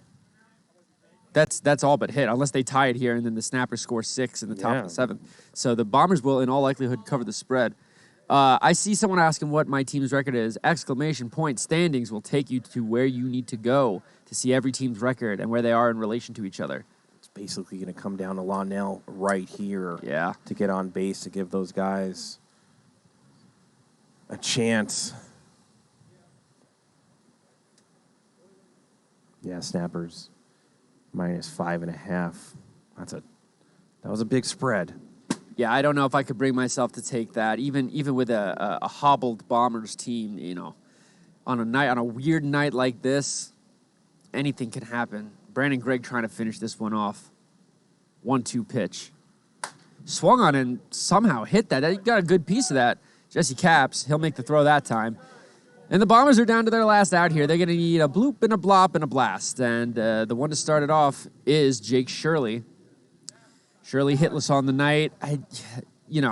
Shirley's a better player than this, and he knows it, but he's playing with a dislocated pinky. I mean, this team is really, really damaged on this night here. And, I mean, not only that, you're going against TB7 that I think he won a Cy Young. Yeah. J-Dub's really, really up in his game as a pitcher, and Brandon Gregg is touted as the best pitcher on the Snappers by TB7 that won a Cy Young. So it's not like he's having that horrific of a night. You're facing 3 of the toughest pitchers in the league. Yeah, I mean, the Snappers are, if you haven't been waking up to the fact that the Snappers are back, this is your wake-up call, folks. Swung on and tapped to Santianes. And he makes the throw off the tink, off our monitor, and that is the sweep. Notice how he did not call game before he threw it. Mandy's going to want to come up to the booth thinking he won the series with that throw.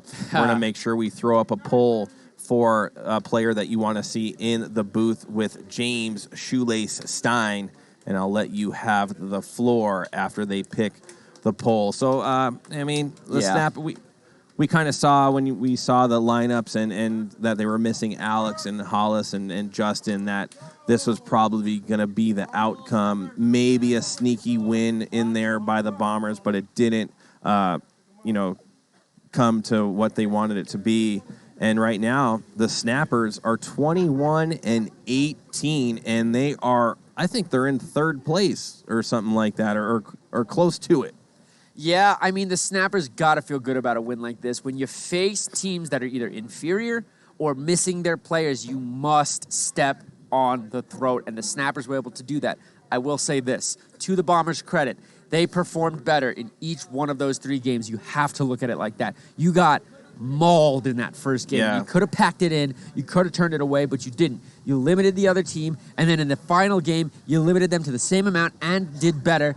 You lost all 3 games, but there are positives to take away, especially from the athleticism and the the energy delivered by Lionel Simmons. I think that he really stepped up despite most of the team performing poorly. Yeah, and let's see if we could get a lot of people are saying Stein's just going to interview himself. Well, it's not my fault that I have good takes, but we will definitely be getting some people up here. And here we go. There's a poll up right now. Show us that poll down there so we could see up top. Yeah, who do we want in the booth? I think it's going to be Murphy, Wilson, GK, or Caps. Wilson leading the way so far. Folks, don't go yet. Cast your votes for who you want to see come on up here and talk about that game. I'll be interviewing them. I've got some very interesting questions that I plan to ask. Wilson jumping off he was running away with it, and but then GK catching up. A lot of GK love out there. Remember, that might have been his first home run in the PLW. In PLW history. It might have been. Now, he did hit a big-time walk-off in home the run in a tournament one time. Okay, that's different. Here in PLW, it's a big thing. Love to see if GK could jump in on that action. It's real close. Let it be it's one GK vote away. right here. Wilson Get him losing in the booth. steam. GK taking GK. ahead of him. End this now poll. up by 2 volts. Wilson's been in the booth. Come on, GK. And Wilson already won Player of the Week. We're rooting for GK right here. He runs the production stream team. He gives it his all the time. I'm pumping him up. I want him in the booth so bad. It's a dead heat. GK up by 1 vote. Now 2. Go for my man, GK. He makes sure you guys see the grades. I'm going to go for J-Dub. I say go for J-Dub. I want some friendly competition here. Yes. Cast your vote for J-Dub. Yeah, go for J-Dub for Stein. GK running away with it. I stand no Listen, chance against your endorsement. I stand no chance. When you hit your first home run in PLW and you play great third base and you're around all these snappers that are performing, I want to hear from somebody like GK in the booth and GK, talking about it. GK's in center field. I don't care where he is. I'll go run and get him. You better get on down here. It doesn't even matter. End this poll, please. I want to go get GK so bad. We're almost out of time, folks. Get those last couple votes in. J-Dub or GK. It's J-Dub's right there. GK. Seconds last remain. second. It looks like we are going to see Greg Kelly, a.k.a. I'm going to go get him. GK Rabbit, as he comes up over the fence and makes his way out here in the center field. I'm excited to interview him. And we'll bring GK to you in just a moment. Oh, we got TikTok up here. What's up, TikTok? Hey, if you're still on TikTok, I'm not going to lie, you're doing something wrong. You really got to get on Twitch. And if you're saying, well, the series is over, why go to Twitch now? We'll be back tomorrow. Same time, same place. Meanwhile, I'm joined here by GK Rabbit himself. Hey, James, how are you? Greg Kelly. Wow, buddy. Very convincing win out of your Snappers team there. Can you talk a little bit about the energy that your team was going throughout that series? Yeah, I mean, we've been up and coming here. I think, what is that? Was that 13 out of our last 15 games or 10 out of our last 12? I don't even know at this point. We were down at the bottom of the standings, and Taylor had his cast off and was working his way back in. We thought we were going to be in trouble with Shane, but we've had a lot of people step up, and Ryan Murphy's just been absolutely crushing the ball. Harley's come alive. He's really hitting the ball. He wasn't here tonight. And we got a little bit of help with the wind early on in this series to really put up a few. So we're really, really firing on all cylinders. Talking about getting some help from the wind. Was that your first career home run? No, I've had a few. Definitely the first one this season. Okay. Definitely not known for my hitting, but with Harley out of the lineup, I drew in tonight, so I got a chance for a few at-bats. So glad to get underneath one. The wind did the rest. Well, let's talk about your play at third base, because you are absolutely lights out, stealing hits away from a Bombers team that was already struggling. How important did the Snappers feel like defense was heading into this series? Yeah, I think we always feel that way, James. A lot of the time when we got guys like Shane and Taylor who just hit the ball so long, we put up a lot of runs in the past. I think people have kind of overlooked that defense has been a huge part of our game. So we know that we really need to be locking it down over there, and between me and Jesse, we're always communicating well. So we take a lot of pride in not letting anything get past us if we can. At the start of this week, there were 4 teams sitting at exactly 18-18, and your team was one of them. Now, you've won 3 games, right? So you're 21-18. Your next 6 games are against the Lightning, with an opportunity to absolutely thrashed them 6 games in a row. Wow. You could be looking at 27-18 at the end of this magnificent run. What obstacles do you feel are in the way of the Snappers to achieve that goal? I think our only obstacles would be if we take our foot off the gas, if we start feeling like we're a little complacent, like we can't be beat. We always need to stay tight. You spoke a lot about defense. It's a huge part of our game. We can't get too overconfident there. Obviously, we're feeling good. We came from the bottom of the standings. We're up to where we are now. But we just got to keep the pedal to the metal and keep on going. We can't underestimate anybody. The Lightning, they're struggling a little bit, but they got a lot of good players on their team. They can really hit the ball, and they catch fire. They can surprise anybody on any given night. So we're not discounting them at all. Well said. Since the emergence of Taylor Briner, this team has exploded in the win column. Can you talk to me a little bit about the status of Shane Weber and when you expect to see him back at full strength? Well, he had an ACL surgery, and the typical recovery time on that is 4 months. Mm-hmm. However, he's telling us that he's experiencing little no pain at all. His physical therapists are kind of a little befuddled as to how he's got the range of motion that he does have. So we're going to trust Shane a little bit that he's not going to do anything too irresponsible. Surprised to see him out here? Absolutely. Just hope he doesn't get a little overzealous with his recovery. We want him back at full strength. But, if he's coming out here and it's part of his physical therapy and it's making him better, then I'm just going to trust that he's keeping his body and his health in mind.